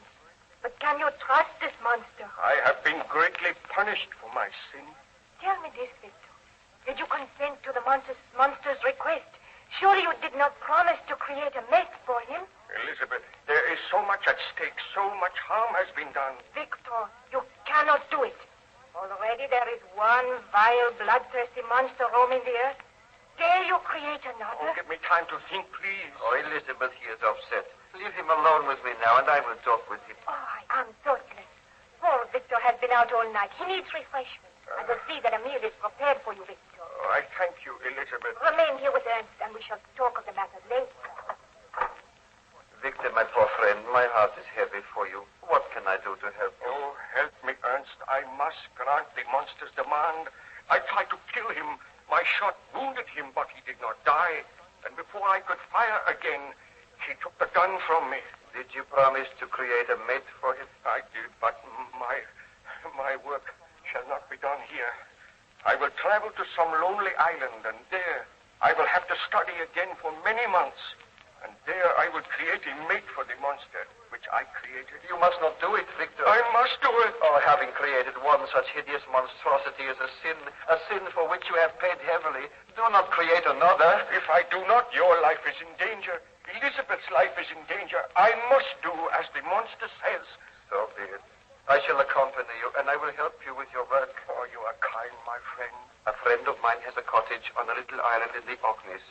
I know that he will lend us this cottage, and you will be able to conduct your work there. But I am against it, Victor. I do not think you should do it. I must do it. I feel sure that if I grant his request, there will be no further trouble. But how can you be sure? You cannot control the minds of the creatures which you create. Oh, we shall tell Elizabeth you are taking me away from my health, that I am going for a sea trip for several months. Then I will be able to return here to find happiness when my work is done. It seems the only way. The servants are preparing a meal for you, Victor. Oh, thank you, Elizabeth. I have just been talking matters over with Ernst, and he thinks that I should go away with him for a sea trip. My health has been undermined by all this dreadful worry. And you are going away without me? Oh, but you will be safe here. I know that the monster will not harm you. I feel that I must go away without you this time, Elizabeth. Where are you going? We have not decided yet. But will you not trust him to my care, Elizabeth? I will, Ernst. But I want to ask you one question, Victor.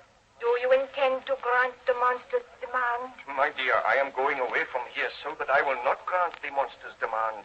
My laboratory and all my instruments are here. I am leaving them. I am striving to forget about the monster. You need have no fear. I know that the monster will do no further harm. What did you say to him? Well, I do not like to think of it. But I spoke with him, and he swears that he will not commit another murder. Is he not to be punished for the murders he has already committed? Oh, there is nothing we can do at present, my dear. If the burgomaster's men find the monster, they will kill him. Believe me, Elizabeth, Victor is acting for the best. Be my chance. I must be content. You have nothing to fear, Elizabeth. Now wait here until I return. I will recover my health. I will forget the miseries of the past. When I come back here, I swear that you and I shall never be parted again, and nothing shall ever happen to Ma. Did you eventually go to that island in the Orkneys, Baron Frankenstein? I went to the island in the Orkneys. I will tell you of my experiences if you come to me again a little later, Captain Walton. I wish to look through your journal now, and I may make several corrections. Very well, Baron Frankenstein. I will leave you alone now, but I will return later.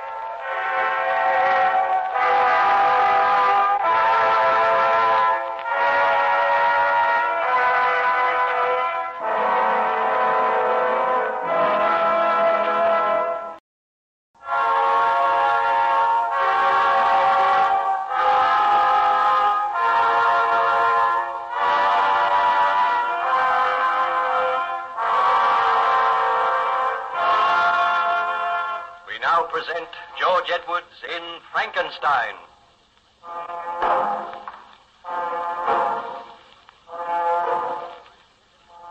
During his enforced stay on the good ship Voyager, Baron Frankenstein related his experiences to Captain Walton, who noted them in his journal. And it is owing to that journal that we are able to retell the strange experiences of Baron Victor Frankenstein. Each morning, Captain Walton used to visit Baron Frankenstein's cabin.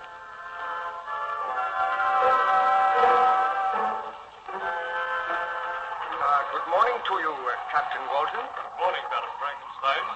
Did you look over the notes which I have made in my journal? I did. They form a very graphic and remarkable story. It is extraordinary to think I am reading my own story, and that story is not yet ended. Somewhere outside, the foul monster of my creation still wanders at large, waiting to wreak his evil vengeance on all who stand in his path. Did you create a mate for that monster? You may remember you were telling me that you and your friend Ernst Clerval had arranged to journey to a lonely island in the Orkneys, there to attempt to create a female monster. That is true, and I lied to my wife. I told her that I was going to take a short trip for my health.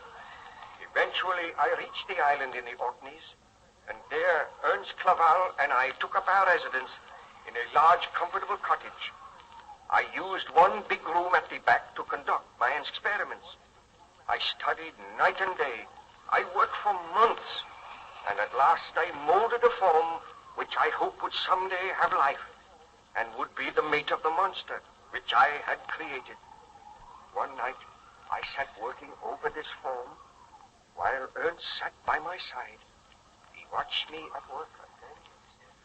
Victor, I do not know whether you are doing the right thing.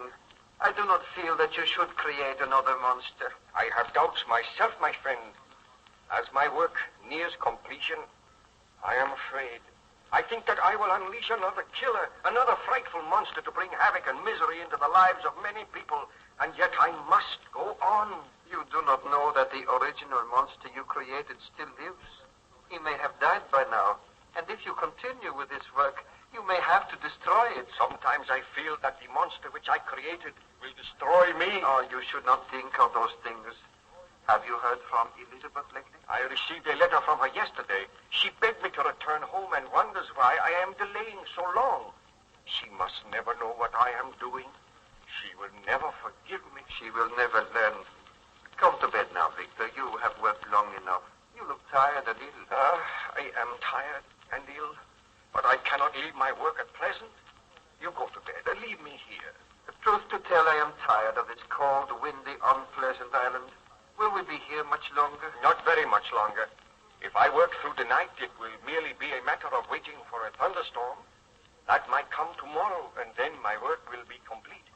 Then this lifeless body will have the divine spark, and I will have sinned again. Oh, think of it, Ernst.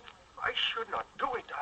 I know I should not do it. Courage, my friend. It is not too late to destroy the body. Go, leave me. I must think. And I must work on and on, working for the monster which I created. You will be all right here? Of course. Why not? Oh, very well, my friend. I will bid you good night. Hello. Oh, what was that? Oh, the casement window flew open. The force of the wind must have blown it open. Strange. It has never done that before. I shall close it before I go. That is better. Good night, Ernst. I will see you in the morning. Good night, Victor. Do not stay up too long. Alone with the devil's work that I have made my own. My thoughts drive me to a frenzy. If only I had never attempted to create the monster.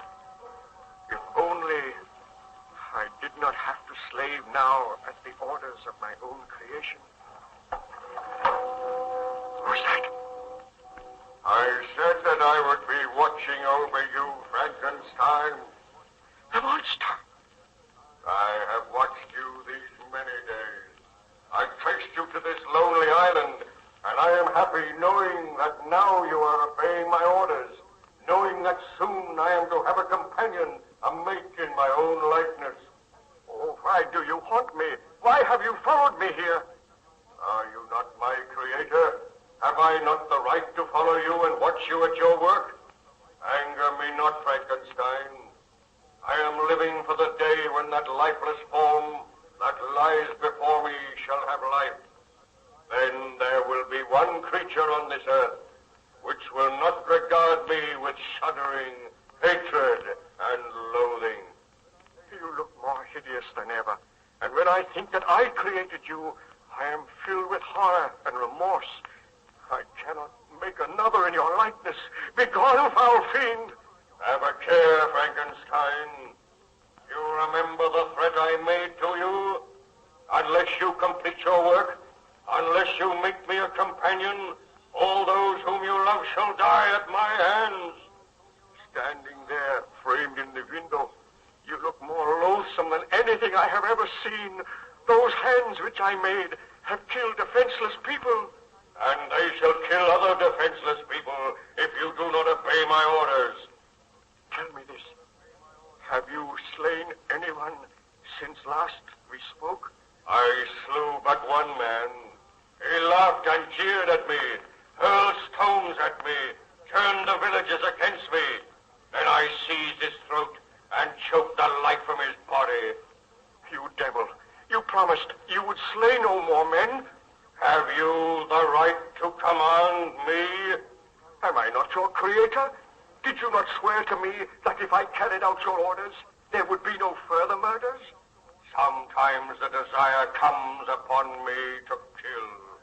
I cannot resist that desire, but proceed with your work, Frankenstein. I like to watch you. Go from here. I will not proceed with my work while you are here. Go, you loathsome visage. Oh, you fill me with horror and hatred. Very well, my master. I will go. But I will not be far away, and I hope that soon your work will be complete.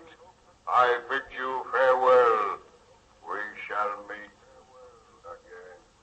Did the monster trouble you again that night, Baron Frankenstein? I did not see the monster again that night, but I sat in thought for many hours, realizing that my ghastly work was a great sin. Remembering the face of the monster as I had last seen it, wrinkled with ghastly malice and treachery, I was sitting there when dawn broke. My friend Clerval came in and found me. As soon as he saw me, he said, Victor, have you been here all night? I have, Ernst. Is your work complete? It is not complete, but I received a visit from the monster last night, and I know now that I cannot complete this work. I dare not make another fiend. I have not the right to do it. What did the monster say? Did he threaten you? Yes. Do you not understand, Ernst, that if I create this female, there is no knowing that she will accept the monster as her mate? She might turn with disgust from him when she sees him amongst other men. She will also know and realize that he is hideous and deformed, and she may have the same murderous purposes. I dare not do it. I must not do it. My poor friend, how can I advise you? Give me that iron bar. I feel that madness is upon me. I swear that I shall never complete this work. Give me that iron bar, Ernst. Here it is. What will you do with it? You will see. I will destroy all traces of my work. Look, I smashed this lifeless form to atoms. Never will I resume these labors. As I smash this form, so do I defy the monster. I will find him. I will no longer fear his threats. I will destroy him just as I am destroying this work of mine. Look on me, Ernst. Victor, you are close to madness. Yes, close to madness. See now what I have done. The monster shall never have a mate. Perhaps you are wise. I know that I am wise. But I know that my first creation still lives, and when he learns of this, he will vow hatred and revenge. The monster. Oh, he approaches the window now. I still have the iron bar. I shall destroy him as I destroyed the form that was to be his mate. Oh, the loathsome creature stands outside the window. Look at him. Yes, look on me, Frankenstein. Look on your creation, and look on the work you have destroyed. And I am glad that I destroyed it. Do you dare to break your promise? I left Switzerland after you. I crept along the shores of the Rhine. I have dwelt many months in the heaths of England and among the deserts of Scotland. I have endured unutterable fatigue, cold, and hunger, and now you dare to destroy my hopes. Your threats cannot move me. They confirm in me the determination not to create a companion for you. Do you think that I, in cold blood, would set loose upon the earth another monster whose delight is in death and wretchedness? I will kill you. Careful, Victor. I do not fear him. I seize the iron bar from his grasp. Stand back, Frankenstein. You think you are to be happy while I grovel in the intensity of my wretchedness? I go now, Frankenstein. But we will meet again on the day that you are reunited with your wife. Remember that, Frankenstein. On the day that you are reunited with your wife, you and I will come face to face again. Ernst, will you not help me to kill the vile beast? We are helpless. He stands outside the window. He wrenched that iron bar from your grasp and bent it as if it were a stick of willow. He has gone now. Did you hear his threat? I am afraid.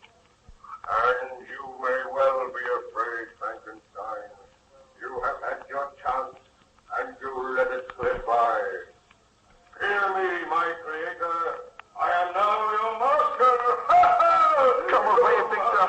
Come away. We must leave this island at once. Did the dreadful monster carry out his threat, Baron Frankenstein? Ask me no more today, Captain. I recall that I almost swooned after the monster had left me, and I feel now that the monster is not far away. He is close to this ship. I seem to sense his presence. I shall place armed men on guard outside your cabin. Do not fear, Baron Frankenstein. If my men set eyes on the monster, they will kill him. I go to give those orders now.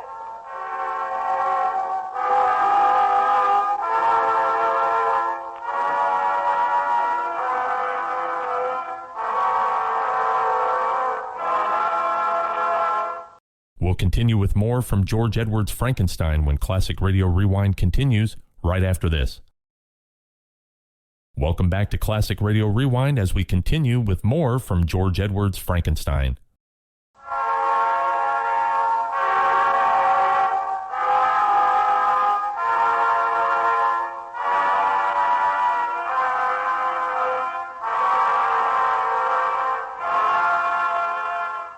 We now present George Edwards in Frankenstein.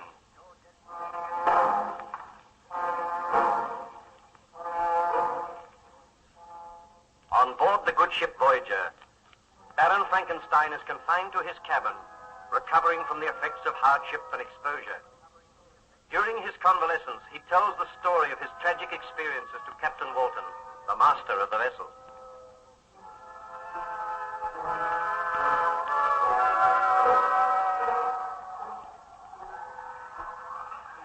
Well, the weather seems to be improving a little, Baron Frankenstein. For a wonder, it's not snowing. Perhaps the thaw is going to set in soon. Then you will have to take your vessel back to England, and you will leave me here. Shall certainly not leave you here. Oh, but you must. I cannot return to civilization until I am sure that the monster of my creation is dead. Let me plead with you, Baron Frankenstein. You were in the last stages of exhaustion when you came aboard this vessel. We have nursed you back to health and strength. Come back to England with us. Forget about the monster. I I feel sure that he has perished out there in the blizzard. Oh, if only I could feel sure. Tell me some more of your story. What happened after you had destroyed the companion you were making for the monster? Did I not tell you that the monster returned and threatened me? He swore that he would see me again on the day that I returned to my wife. Yes, I remember that. And did you leave the island then? I arranged with my friend Ernst Clerval that we should leave the island a few days later. And when the supply vessel called, some men were sent ashore to carry our effects to the ship. This vessel was under the command of a Scottish captain called MacDougall. He came ashore and spoke with Ernst Clerval and myself. We can put you ashore at Southampton. That is as far as we're going this trip. Oh, that will do nicely. Are you agreeable to that, Clerval? Oh, we must be agreeable. No other boat will come here for a month. Well, we must go on this one. Tell me, Captain MacDougall, is your vessel watched closely? What do you mean by that, Baron Frankenstein? Has anyone else tried to get aboard the vessel? Why, certainly not. The vessel is moored about 100 yards from the shore, and only one boat came ashore. No one will get into that boat but you two passengers. Oh, I am glad to hear that. I did not know that there was anyone else on the island. There is one other person on the island, but he must not live here. Who is he? That matters not. But he is an enemy of mine. Is everything ready, Ernst? Oh, my briefcase has been left in the cottage. I will only detain you for a moment, Captain. I will go and get it myself. Very well, Herr Clerval. We will wait for you. Do not be too long, Ernst. I want to get off this island as soon as possible. Oh, I will only be a few minutes. Now, Captain MacDougall, I would like you to give your crew instructions to see that no one, bar her, Clerval, and myself, attempts to board this vessel. It is imperative that the monster should remain here. Perhaps he will die of starvation. What monster is this of which you speak, Baron Frankenstein? A huge, deformed creature. A murderer. A murderer? On this island? Do not worry your head, Captain. As long as that creature is not allowed to board your vessel, as long as we keep a watchful eye, there is nothing to fear. I am hopeful that I will never see or hear of him again. But what? Ernst, what does it mean? Call some of your men. Come quickly. Follow me. Tell me more, Baron Frankenstein. Had Ernst Clerval really been attacked? Together with Captain MacDougall, we hurried to the cottage. I flung open the door and dashed in, and then a dreadful sight met my eyes. On the floor in the far corner lay the huddled body of Ernst Clerval. I dashed over to him and said, "This is the monster's work. Oh, Ernst, my friend, I should have known. I should have known." Let me see the man. Look at him, Captain MacDougall. He is dead. And look on those cruel bruises, those marks on his throat. This is the monster's work. He has carried out his promise. Those that I love are to be slain. This is my punishment. But who is this frightful creature? Let me order my men to search for him. The island is small. We must find him. We must find him. Arm your men with firearms. Tell them to shoot on sight. But what does the creature look like? A cruel, evil monster. Much bigger than an ordinary man, with long, yellow fangs that show between his lips. A monster of hideous cruelty. Oh, he must be found and slain. But who is he? What is his name? He has no name. I created him. You created him? You created this monster, Baron Frankenstein? It is the truth. Go, man. Tell your men to search for this monster. Tell them to slay him. Leave me here with my friend Ernst. Will you be safe here? I will be safe, although I pray for death. Go, Captain. I beg that you strive to find the monster and slay him. I will gather my men at once. We'll search the island thoroughly. You had better return to the vessel as soon as possible, Baron Frankenstein. I will see you there. Oh, Ernst, my friend, the truest friend that man ever had. Had I but heeded your advice, you would have been alive today. But I sinned. I usurped the rights of God, and for that sin, I am paying dearly. Now I have lost my friend. I know that my wife is in danger. Oh, Almighty Father in heaven, I know that I have sinned. I beg for thy forgiveness. I ask that I may live to avenge those who have died because of my crime. Hear thou my prayer, my father. Hear thou. Well, Baron Frankenstein, was the monster found on the island? Captain MacDougall and his men searched the island thoroughly, but there was no trace of the monster. He had not even left a footprint. Where he was hiding, I do not know, because later on I joined in the search, and I could not find him.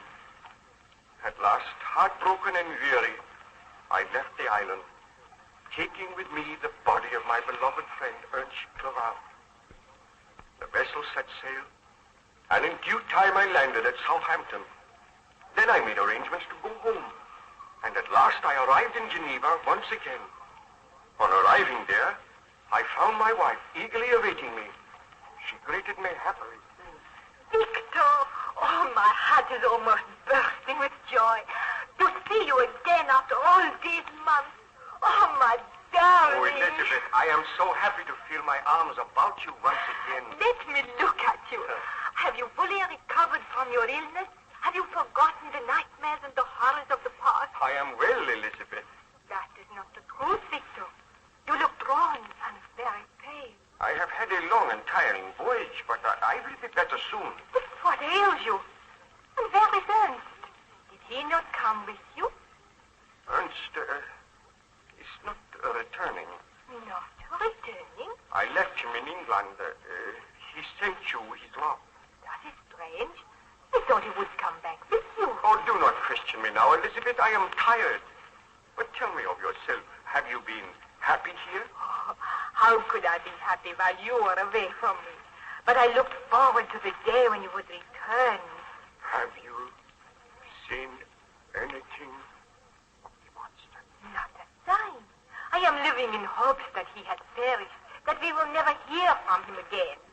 I had so hoped that the horrible creature was dead. Why are you looking so worried, Victor? What has happened? Well, you must be guided by me, Elizabeth.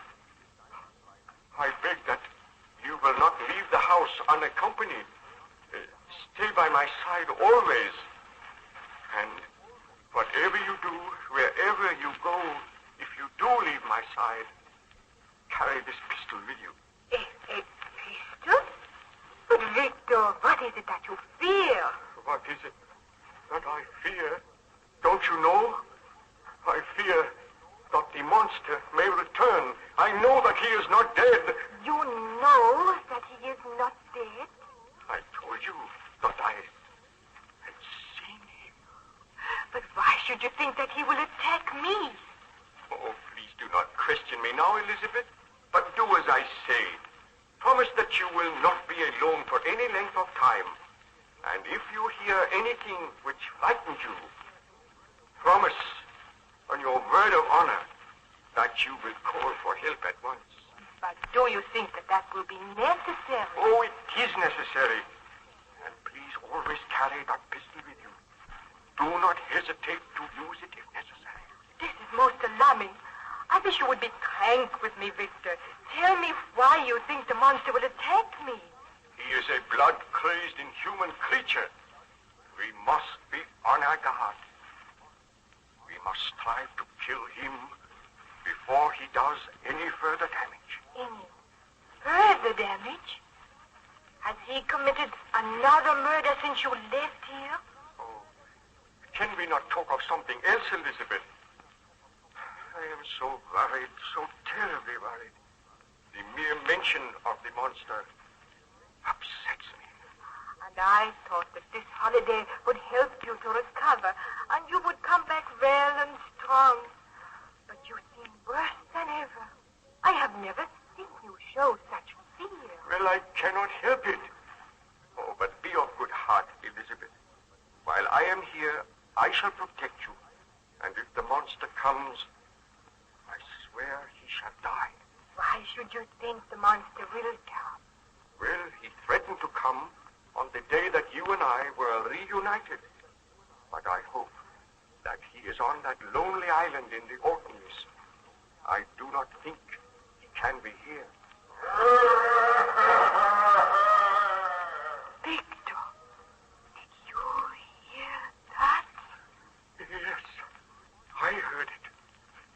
monster's laugh. He has returned. Oh, Elizabeth, I am afraid. Proceed, Baron Frankenstein.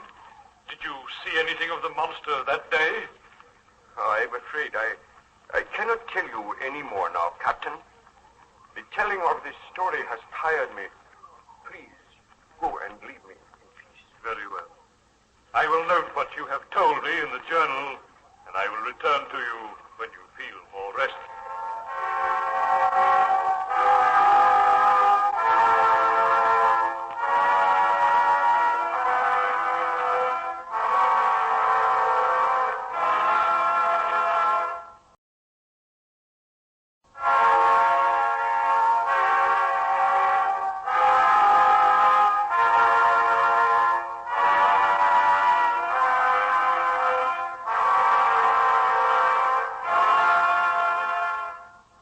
Present George Edwards in Frankenstein.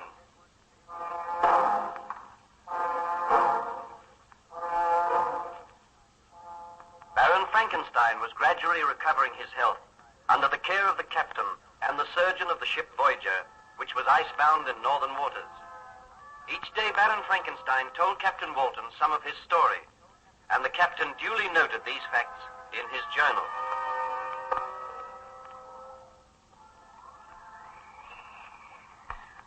Perhaps you would care to have another look through my journal, Baron Frankenstein.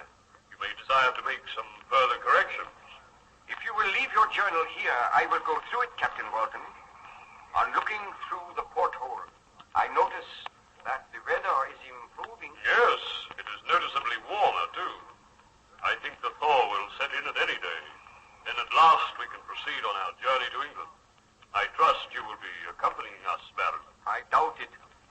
Strange that neither you nor your crew have seen any sign of the monster. Let us trust that the monster no longer lives. I must make sure before I return.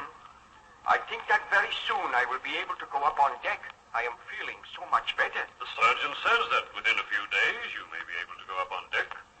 Now, would you care to tell me some more of your story? Or let me see your journal. I was telling you how I returned home to my wife.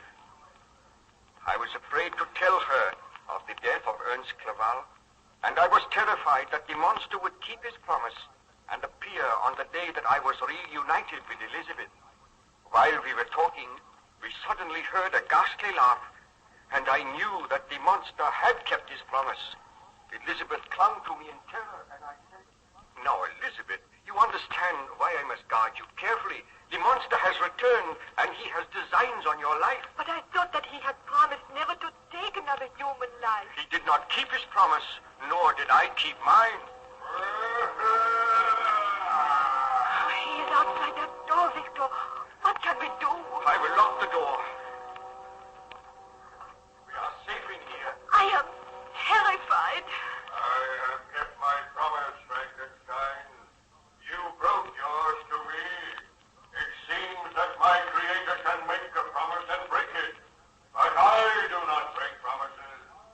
Have you sincerely mourned the death of your friend, Ernst Clerval? Ernst Clerval? Is he dead? I will explain later, Elizabeth. I am going now, Frankenstein. But I will not be very far away. Not very far away. Victor, what can we do? I will arrange for a bodyguard to come to the house. We will make plans to slay that foul monster. Tell me about Ernst Clerval. Well, I was trying to keep the news from you. Ernst has been killed, murdered by the monster. Oh, Elizabeth, are we to spend the rest of our days in fear and terror? Am I never to cease to suffer because of the crime which I committed? I will carry this pistol, Victor, and we will take every precaution to try and protect ourselves. Oh, the monster will not kill me. He desires me to live on and suffer. Oh, but I am afraid for you. Tomorrow, you shall leave here. You will go to England. Think not that the monster would follow me, or I am safer with you, Victor. We must not be parted again. Oh, it is my fault that we are suffering all this misery. We have each other. We must all in our part hard to rid the world of this foul creature. I will send a message to the burgomaster at once. I will ask him to send his best man here to act as a bodyguard, and together we shall plan to bring about the downfall of the monster. You must send one of the servants with a message at once. Oh, Elizabeth, until that monster dies, we are to spend our days in terror and abject misery. Let us pray that we shall escape with our lives. Well, Baron Frankenstein, did the burgomaster send someone to protect you from the monster? A man called Fabian was sent to the house.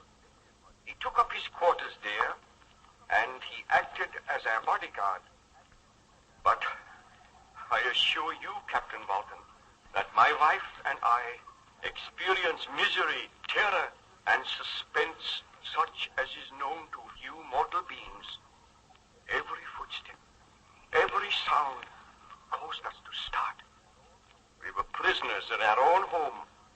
Still there was no sign of the monster.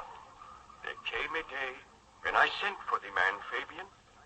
I discussed with him the best plans for finding the vile creature which was endangering our existence. When Fabian came into the room, I said, be seated, Fabian. Thank you. Tell me, where is the Baroness? She has gone to her room to rest. I saw that her door was locked, Baron Frankenstein. Do you think we need an extra bodyguard in the house? Well, it might be advisable to have another man here. Fortunately, we are all armed. The Baroness never goes anywhere without her pistol. And you and I carry 2 pistols. Do you think the monster is somewhere in the grounds? I have had the ground searched each day, and still there is no sign of the monster. I do not know where he can be. Let us send a message to the burgomaster and ask him to send another man here. We will do that at once. I feel that we will receive a visit from the monster at any time. And if there is an extra man here, we will have more chance of overpowering and killing the creature. I will give the message to the servant now. Wait. This is strange. What ails you, Baron Frankenstein? Why, the door will not open. Let me see. Why, it is locked from the outside. Was the key on the outside of the door? It must have been, but I did not place it there. Well, who could have locked us in? Surely the monster is not here. We will have to break our way out of here. My wife, she is upstairs in her room. We must get out of here at once. What is Elizabeth? Help me to break this door open. It is a heavy door. How did I was smashing with this chair. Let me try. The door is too heavy. Where are the servants? Why do they not come to help us? Help! Come and open this door! A moment. I think I can break the panels with the corner of this small table. Stand clear, Baron. I must get out of here. My wife, I heard a scream and I heard a shot. Hurry, baby. A moment. There. I have broken a panel. It is not big enough to go through yet. Break another panel. I am doing the best I can. There. Oh, let me go through. I will follow you. Oh. Look. There. At the foot of the stairs. The Baroness. Oh. Elizabeth, what has happened? Oh. Look at the marks on her throat. The Baroness is dead. Choked to death by the monster. He kept his promise. Oh, look. The pistol lies there by her side. She must have fired it to try to save herself, and we were too late. We were locked down in the library. I must go for help at once. Oh, we are helpless. No one can prevail against the brute which I created. He swore to kill my wife, and now he has kept his promise. Oh, You are distressed in the telling of this story, Baron Frankenstein. Shall I leave you alone? I shudder now as I recall the horror of that moment. As the realization came to me that my beloved wife had been murdered, I felt as if I had murdered her myself. But I shall live to avenge her. The monster must die. What is that? Footstep that I know so well. The monster is here on the ship. Are you armed, Captain? I am not. We meet again, Frankenstein, and I can lock this door behind me. Why have you come here? I hoped that you were dead. You vile, murdering creature. I have no sympathy for you, only hatred and loathing. Stand where you are, Captain. I hold you firmly. You tremble. Let me go. If you call for help, you shall die. Why should you kill me? I have done you no harm. You have said that your sympathies are all with Frankenstein. But do you not realize that I also have suffered? Our quarrel is almost over, Frankenstein. I have come to tell you that I will slay no more of your friends unless they seek to slay me. I have but one life to claim now. Whose life is that? Yours, Frankenstein. The creature shall kill the creator. The monster shall destroy the man who created him. Mark that well, Frankenstein. Before this ship leaves, you shall die. I only pray that before this ship leaves, I am given the strength to kill you. I will be content to die when you are dead. Think not to escape me, Frankenstein. Your life and mine are bound together. I go now, but be prepared. The end may not be far distant. Go after him, Captain. Oh, quick! Bid your men shoot him down. No. I cannot go after him, Baron Frankenstein. I do not think that anyone can kill that monster. And he has sworn to kill all who strive to slay him. Oh, you must despise me and think me a coward. I do not think that. I understand. But go on deck, Captain. Tell your men to keep a close guard. And whatever you do, see that the officers are armed. And carry a firearm yourself. Then return to me and I will continue my story.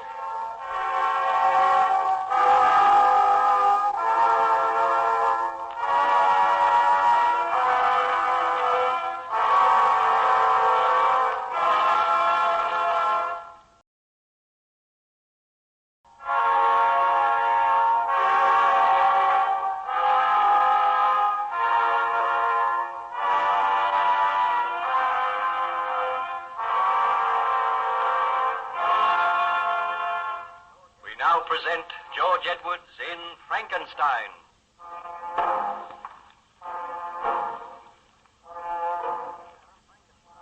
Baron Frankenstein was gradually recovering his health, and he was telling his story to his friend Captain Walton on the ship Voyager, which was icebound somewhere near the North Pole. On one occasion, just after Frankenstein had described the death of his wife, the monster appeared on the ship. He went to the cabin, and there he attacked Captain Walton. Frankenstein advised the captain to carry firearms in future and to let his crew do the same. The next day, Captain Walton again visited Frankenstein's cabin.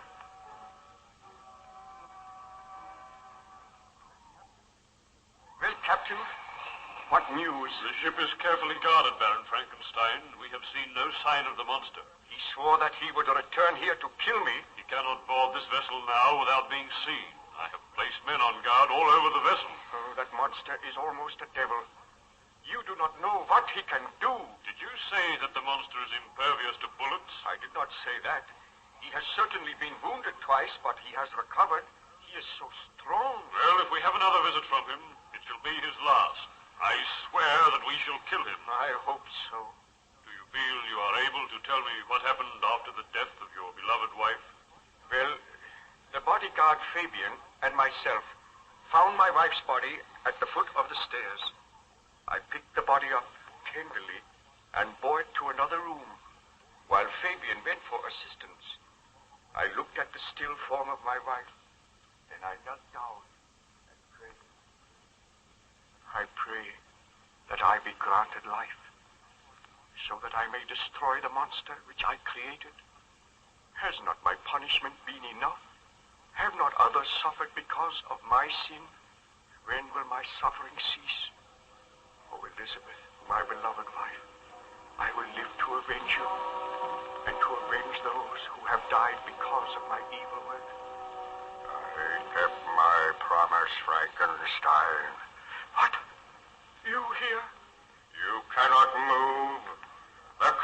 is stronger than the Creator, I hold you fast. Oh, so great is my hatred that it gives me strength. I shall free myself. I shall kill you. Hear me, little man. I despise you. Let me go. Let me go. Let me go. Hear me. Did you not condemn me to a life without a mate, without a companion? Did you not create me and make me an object of hatred and contempt? Now all men are against you. They know that you created me. They know that you have brought misery to others. Therefore you will become an object of hatred and contempt. You are now without a wife. I killed her. That is her still body lying on the bed. Suffer now as I have suffered, Frankenstein. If only I had the strength to kill you. You have not the strength. In your foolishness, you have made your creature stronger than yourself. My work is done now. I am leaving here. I cannot make you suffer more. I know that every man's hand will be against you, and you will be an outcast just as I am. Where are you going? Who knows? I shall wander the world. Mayhap I will find someone as hideous as myself. Someone who will be a companion to me. Wherever you go, I shall follow you. If it be to the ends of the earth, I will not be content to rest until I have destroyed you. Have a care that I do not destroy you. I could do it now. Feel you my fingers about your throat. All right. Why do you not kill me? It would be a merciful release. But I should not die happily, knowing that you still live. You shall live on. You shall suffer as I have suffered. Mayhap we shall meet again. We shall meet again, I swear it. But tell me, have you the powers of evil? How is it that you were able to find us? How is it that you were able to get into the house? I laughed as I watched you searching for me. You did not think that I could find shelter on the roof, that I could lower myself into the window of this room? Your wife slept, but she heard me as I came through the window. She started up and seized her pistol. She fired, but her aim was wild. She did not struggle much, Frankenstein. Then I took her body and hurled it down the stairs. You have been on the roof all the time? I have. Oh, Frankenstein, I have sent for the bug. Why? The monster! Shoot him! You shall not kill me! Oh, he knocked my arm aside! Make him let me go now! He is choking me! Oh, let the man go! Do not kill him! He shall die! All my enemies shall die! Do not approach, Frankenstein!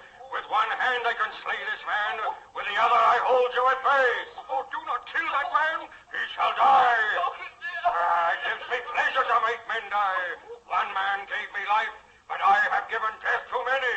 Help! Help! The man's struggles grow weaker, Frankenstein. You cannot aid him now. I hurl him aside. And thus another of my enemies has died. I hurl you aside, and I say farewell. Seek not to find me. My work here is done. Oh, come back. I must have further speech with you. I must find some way to make peace with you. You will have peace if you do not strive to follow me.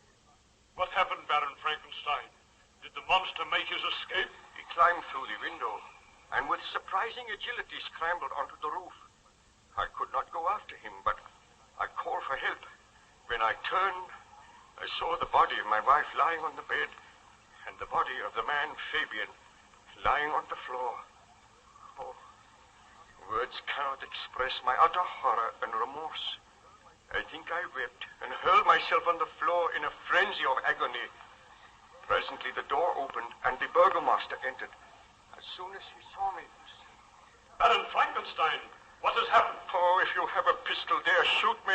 Put an end to my life. I cannot live on. What has happened to Fabian? He is dead. Murdered by the monster. My wife is also dead. Murdered by the monster which you say you created? I did create him. And may God forgive me for that sin. It seems that my suffering is never to end.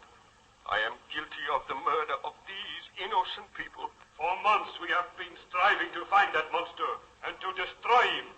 If you are his creator, as you say, then it is your responsibility to find him and destroy him, Baron Frankenstein. I know it. I have communicated with the authorities, and there is talk of ordering your arrest. If you created a devil, you should be punished. Oh, have I not been punished enough? The people of the village murmur against you.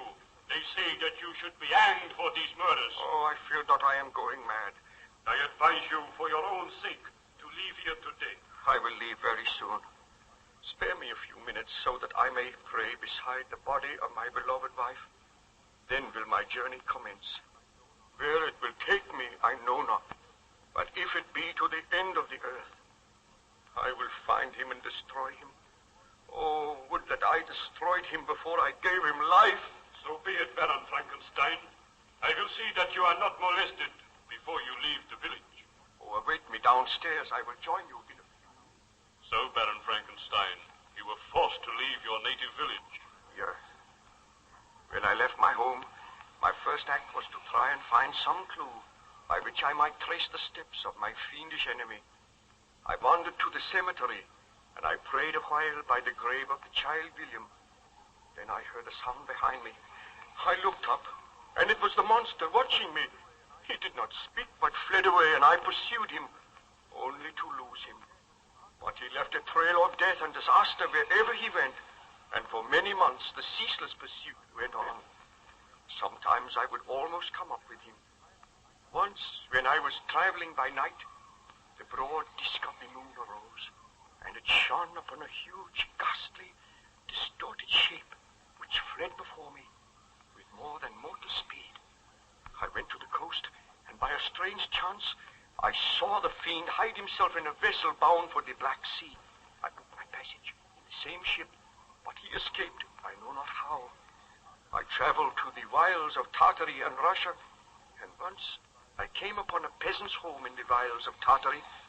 I saw the peasant standing outside his cottage. He was wringing his hands in terror, and he said, I have seen the devil himself, a strange, horrid fiend. Tell me, my friend, what have you seen? The devil himself, I tell you, sir. A huge, shambling creature with a countenance more hideous than I have ever seen. He forced his way into my cottage, took all my food, ate it himself, and placed his cold, clammy hands upon my throat. I screamed in mortal agony. Then he withdrew his hands and laughed, the most ghastly laugh that I have ever heard. Tell me, where did this creature go? I know not. He went out of my cottage, and I was afraid to follow him. Here, take the silver to compensate you for anything which the monster stole from you. I must be close to him. I feel my search will soon end. Oh, that laugh again. He will kill us. Do not let him kill me. My quarry is near me. Stand aside, man. This time he shall die. What happened, Baron Frankenstein? Did you shoot the monster? Ask me no more now. I am tired. Later on, I will tell you what happened on that fateful day.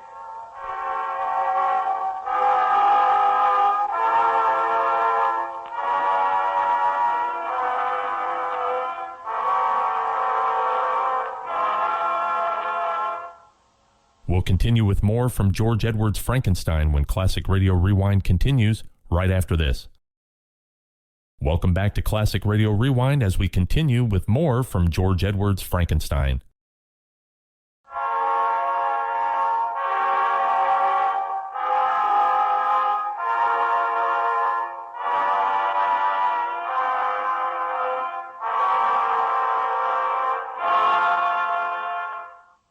Present George Edwards in Frankenstein.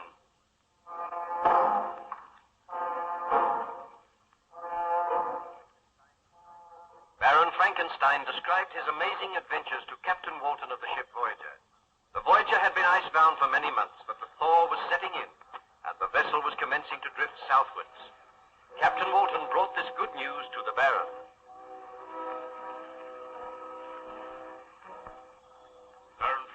Our journey homeward is commencing. The ice is breaking up. There are several patches of water around the vessel. Very soon we will be underway. I must leave the vessel at once. I know the monster is still alive. I cannot let you leave, Baron Frankenstein. You know that. You have no power to keep me here. Well, we are not making very much progress as yet, and I would sincerely like to hear the remainder of your story. I am writing it all in my journal. Well, I was telling you that in the wilds of Tartary, I encountered a peasant who was terrified because he had seen the monster. And when you were seeking to comfort the peasant, you heard the monster's laugh. Yeah, I drew my pistol and moved towards the door. To my surprise, the door opened and the monster appeared. My surprise was so great that I hesitated for a moment, and that hesitation was fatal.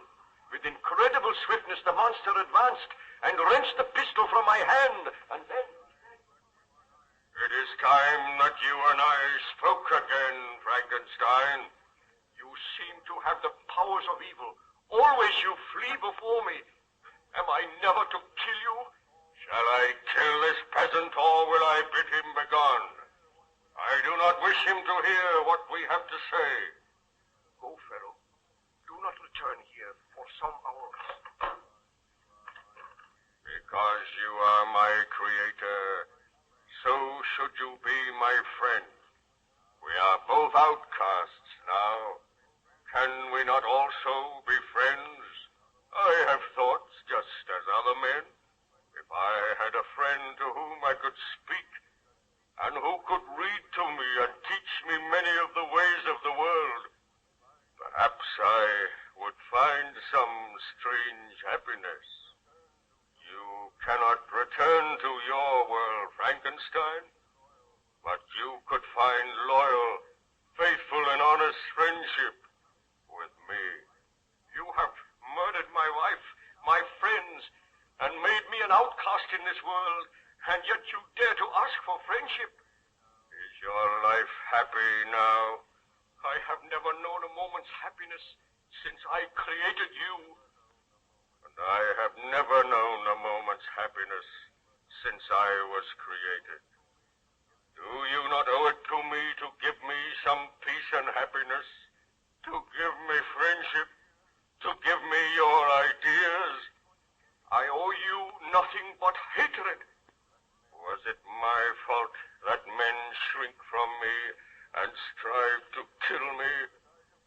Is it my fault that I defended myself by killing them and thus earning further hatred? Did you not refuse to make for me a companion? I could not bring myself to do it. And because of that, my rage knew no bounds, and I slew all whom you held dear. Now it is over. We are both outcasts, objects of hatred, scorn, and loathing. Let there be friendship between us, Frankenstein. I have sworn that I will never rest until I destroy that which I created. Mayhap I am to blame for many of the sufferings which you have endured, but the sin was mine. I created you. Now it is my solemn and holy duty to destroy you. And it is in my power to destroy my creator. You may destroy me. I will, but not until you have experienced further suffering. You must pursue me. You must live the same lonely life as I live. And perhaps I will receive a strange pleasure knowing that I have made my creator suffer. And perhaps I am receiving a strange pleasure knowing that you are paying for your sins, knowing that all men are still against you and will always be against you. But I admit the crime was mine in giving life to you. And my only purpose in living now is to end that life. Mayhap you will never end it. Farewell once again, my master. I offered you my friendship. I offered to live at peace with you, and you refused. Why should a man hate that which he has created? That is one of the things I will never understand. Farewell, Frankenstein. Until the next time. Did you pursue the monster that day, Baron Frankenstein? Well, he made his escape with incredible swiftness, and I set off after him. The search went on for many months, and the monster seemed to take pleasure in leading me on. Sometimes, indeed, he left marks in writing on the barks of trees or cut in stone that guided me and instigated my fury. I pursued my journey to the northward. The snows thickened, and the cold increased in a degree almost too severe to support. On and on we tramped, and occasionally I was rewarded by a glimpse of my deadly enemy. I realized that I was being led towards the frozen wastes of the north, and I procured a sledge and dogs, traveling across the icy wastes and occasionally finding clues of the inhuman devil which I had created. Then I lost him, and for a while I despaired of my own life. My dogs died. I wandered through the snow and the blizzard, gradually finding my way to the ship, where you gave me your kindness and hospitality, Captain Walden. A strange and dreadfully tragic story, Baron Frankenstein. The story is not over yet. You know now why I cannot return to England with you. There is no place for me in the haunts of men. I must kill the monster, and then I will be content to die. Who is there? Mr. Boyd, sir. The vessel is beginning to drift. The ice is breaking more rapidly now, Captain. I think you'd better come up on deck. Very well, I shall come up now. I must leave the vessel. Make arrangements for me to be put ashore, Captain. You cannot leave the vessel, Baron Frankenstein. That would be madness. I must. You realize that I cannot let that monster roam about killing people at will? You must excuse me for a moment. You will be safe here in your cabin. You are not yet strong enough to leave your bunk. I will return and discuss the matter with you later. Come, Mr. Boyd.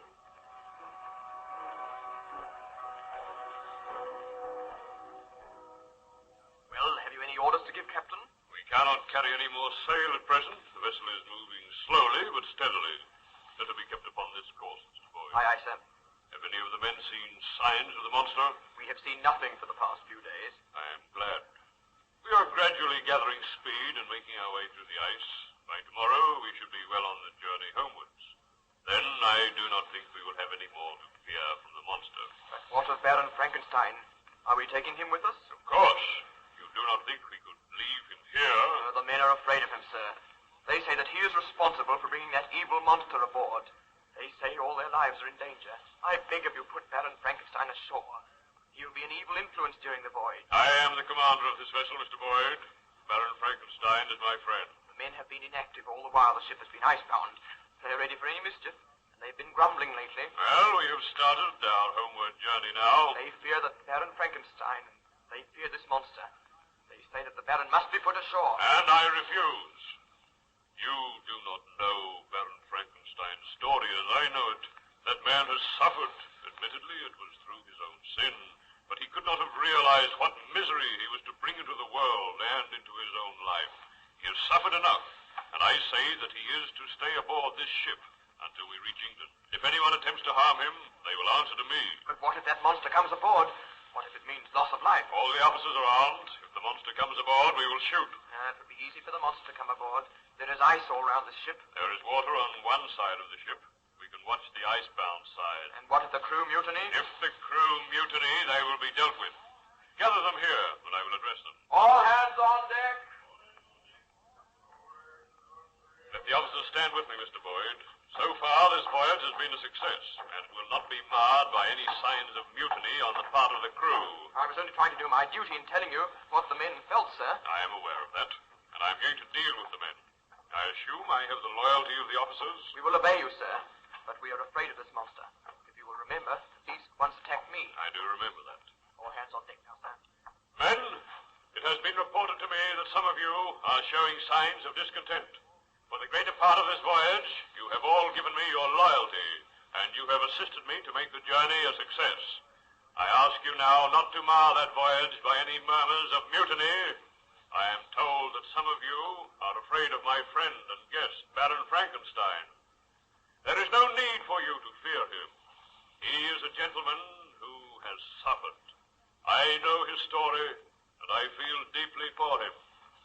As regards the strange monster which has sometimes come aboard this vessel, I can assure you that all the officers are armed, and if he comes aboard, they will shoot. Attempt to mutiny and disobey my orders, then you will meet with the punishment that is given to mutineers. Now trust in me, men. I will take you back home safely. And remember, if any harm comes to my guest, Baron Frankenstein, the man who harms him shall die. That is all. You may go. Wait! Baron Frankenstein, how did you get up here? I forced myself to leave my bed. I heard what you said, Captain. But your men need have no fear. I will go ashore now.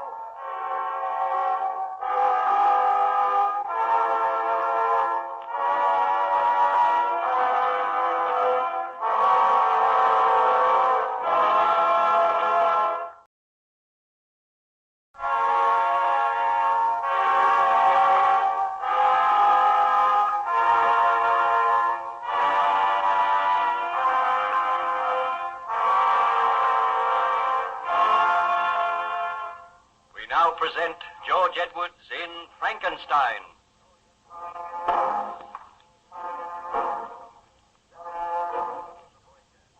Certain members of the crew of the Voyager objected to the presence of Baron Frankenstein on board, but Captain Walton addressed his crew and informed them that the Baron was his guest. Then, to the surprise of everyone, Baron Frankenstein tottered up onto deck. He was weak and ill, and he supported himself with difficulty. He informed Captain Walton that he intended to leave the ship immediately.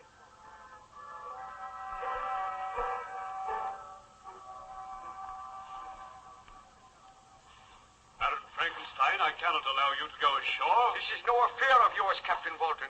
You dare not keep me here against my will, besides which your crew do not desire to have me aboard the vessel. The crew will obey my orders. I have a duty to do. I cannot send a man to certain death. Captain Walton, I appreciate your feelings, and I thank you for your friendship, and for all that you have done for me.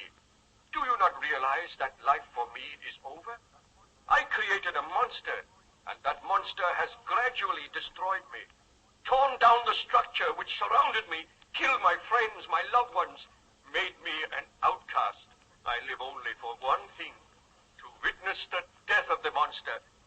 Take me back to civilization against my will, you will be condemning me to torture, knowing that all men hate and despise me because of the crime which I committed. I am already destroyed, although there is life in my body, and that life cannot be extinguished. It must not be extinguished until my creation has been destroyed. Now I beg of you, let me go. We shall not meet again. Very well, Baron Frankenstein. The choice is yours. You may leave this ship. There is still ice for you to walk across.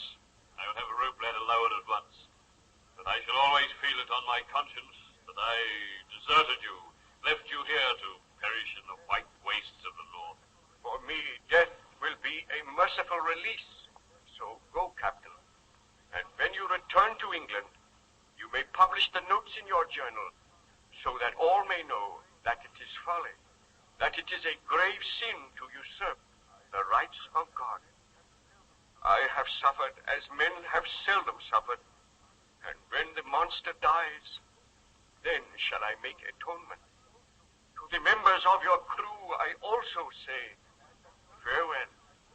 I am glad that none of them has suffered because of my misdeeds. Now I must... He's collapsed. I knew he had not the strength. I knew he should not have come on deck. What shall we do, Captain Walton? We cannot put him ashore in his present state, and yet we cannot remain here. The vessel must go on. I hardly know what to do. I think Baron Frankenstein is trying to speak. I am to be cheated of my vengeance. I know it. I feel for the first time the icy clutch of death. Come close to me, Captain Walton, and hear what I say. What is it, Baron Frankenstein? Should you see the monster again, bid your men to fire and shoot to kill. I promise you I will do that. But we may never see the monster again. I must not die, leaving him alive, leaving him to wander the earth. It is not fair. Oh, this is indeed my greatest punishment. But you may not die. Let me give orders that you are to be carried down to the cabin. There we will seek to revive you. Oh, it is too late for that. Even now, all grows dim. Oh, God, forgive me for the great sin which was mine. Let no others be punished folly and my pride. I have suffered because of my ambition, and I have paid the penalty. I go now to join my beloved Elizabeth, my friends, and I beg thy forgiveness, O Lord. That which I created has destroyed me. Now I go to my Creator, hoping for his abundant mercy. Is there anything we can do for you, Baron Frankenstein? Nothing, Captain Walter, save to keep a close watch for the monster. I commend my soul to God, and I beg that you consign my body to the dark, black waters. That is the only favor I ask. I am coming, Elizabeth. All these long and weary months have passed, and soon we shall meet again. Oh, Elizabeth, my loved one, I long to be with you. Elizabeth. Uncover your heads, men. Baron Frankenstein has passed away. May God receive his soul. His body shall be consigned to the sea, and my journal shall tell of the horrors and the suffering which he underwent. There, coming across the ice. The monster! Be ready with your pistols, men. He approaches the ship. See how he leaps across the ice. I am afraid. Show no fear. We are ready to deal with him. He is seizing the rope ladder. Shall we fire? Wait. Do not fire until I give the order. He is coming aboard. Wait until I give the word to fire. My master, my creator, what ails him? Let me speak with him. Foul monster, Baron Frankenstein is dead, destroyed by your hatred and vice. Now you shall die. Fire, men!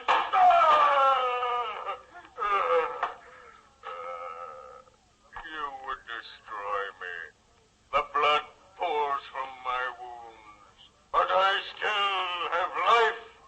Let me look on the body of Frankenstein. Shall we fire again, Captain? No, wait. Frankenstein, you are dead. Victim of my hatred. Victim of your own selfishness. Oh, Frankenstein, I am filled with remorse, and yet soon I am to die. They have dealt me mortal wounds. Frankenstein, my creator, I mourn for you. You say you mourn for him, and yet you drove him to his death. Your diabolical vengeance destroyed your creator. Think you that I do not deserve your sympathy? I swear that after the murder of Clerval, I was heartbroken and overcome. I pitied Frankenstein and hated myself, but I discovered that he still sought for happiness, while I, his creature, could live on in misery and loneliness. Men have forced me to murder. Loneliness has made me bitter, and now he who gave me life is dead. I swear I was not born to hate, but men turned from me, and my creator would not aid me. He offered you death? Does any man seek death while he may yet find happiness in life? Frankenstein welcomed death. He sought only to live so that he might destroy you. There lies my creator, white and cold and dead. You hate me. All men hate me. But your hatred cannot equal that which I regard myself. I once sought the friendship of Frankenstein. Should there not be friendship between the creator and his creature? But because he is dead, so shall I die. Bid your men not to fire on me again. You can see that I am mortally wounded. Tell me, what was Frankenstein's last wish? His last wish was that his remains should be consigned to the sea. His last wish shall be carried out, and I shall carry it out. Look you over the side of the vessel. See you not that deep black pool of water? That shall be the grave of Frankenstein and his creature. But my last remaining strength. I raise his body in my arms. And creator and creature will lie in cold death together beneath the dark, unfriendly ocean. He has taken the body, Captain. Shall we shoot him? No, he is soon to die. Let us watch. I am about to leave this world, and you are the last of humankind who will ever behold me. Even now you shrink from me with horror and loathing, and him whom I hold in my arms gave me this hideous form, condemned me to a life of loneliness, yet he was my creator, and instead of loving his creature, he hated him, sought to destroy him. So I sought vengeance on all men. I turned against him who had given me life. Let every man learn of this story. Tell them the truth. Tell them that the hideous, diabolical monster from which whom all men turn had feelings just as other creatures. And by those feelings, so was he forced to wickedness and crime. Frankenstein, my master, that which you created is now to be destroyed. With faltering strength, I carry you to your last cold, unfriendly resting place. Let us kill him, Captain Walton. No, he goes to his death of his own free will, and now in some strange way I feel sorry for this monster. He has excited my pity. I will not live. But Frankenstein goes with me where I go. I led him across the world, the creator following his creature. Still I am suffering. Still I know remorse because Frankenstein is dead. But I know the suffering which I feel now will soon be ended. Watch and rest assured that I die. Come, Frankenstein. I hold your cold body fast. As I destroyed you, thus will I destroy myself. Nevermore will man learn the secret of how to create man. Farewell, all mankind. Frankenstein and his creature now vanish forever from mortal ken. I have barely the strength to climb over the rail, bearing my burden, but I must die. We go now, Frankenstein, to know only peace and blissful freedom from suffering. Look on us, Captain.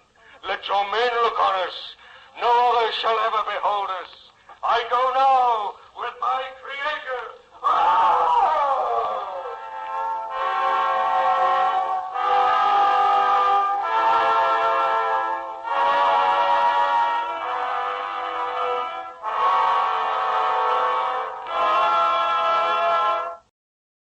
That was George Edwards' 13-part serial of Mary Shelley's Frankenstein.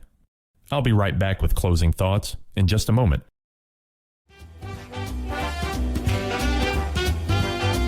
Welcome back to Classic Radio Rewind. One final programming reminder. Happening right now on Old Time Radio USA is our annual Halloween Spooktacular. If you're listening to this podcast on its release date of Tuesday, October 29th, then you are already missing Old Time Radio USA's Halloween Spooktacular. If you enjoyed this edition of Classic Radio Rewind with George Edwards' Frankenstein, you would want to head over to Old Time Radio USA and check out the complete 52-part serial of George Edwards' Dr. Jekyll and Mr. Hyde.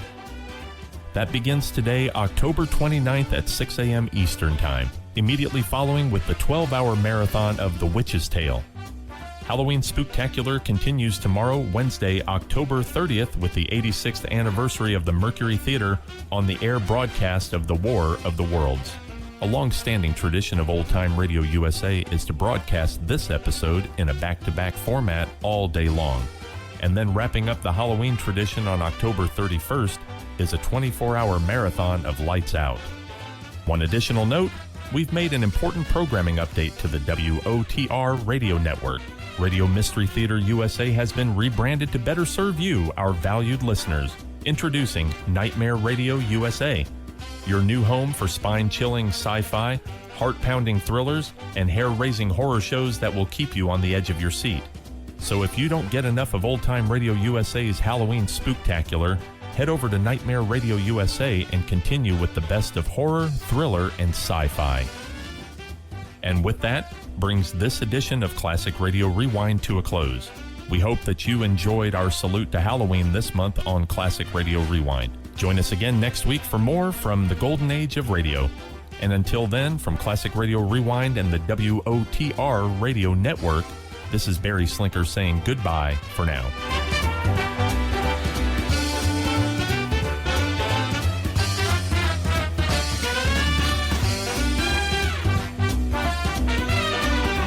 Classic Radio Rewind is a production of the WOTR Radio Network.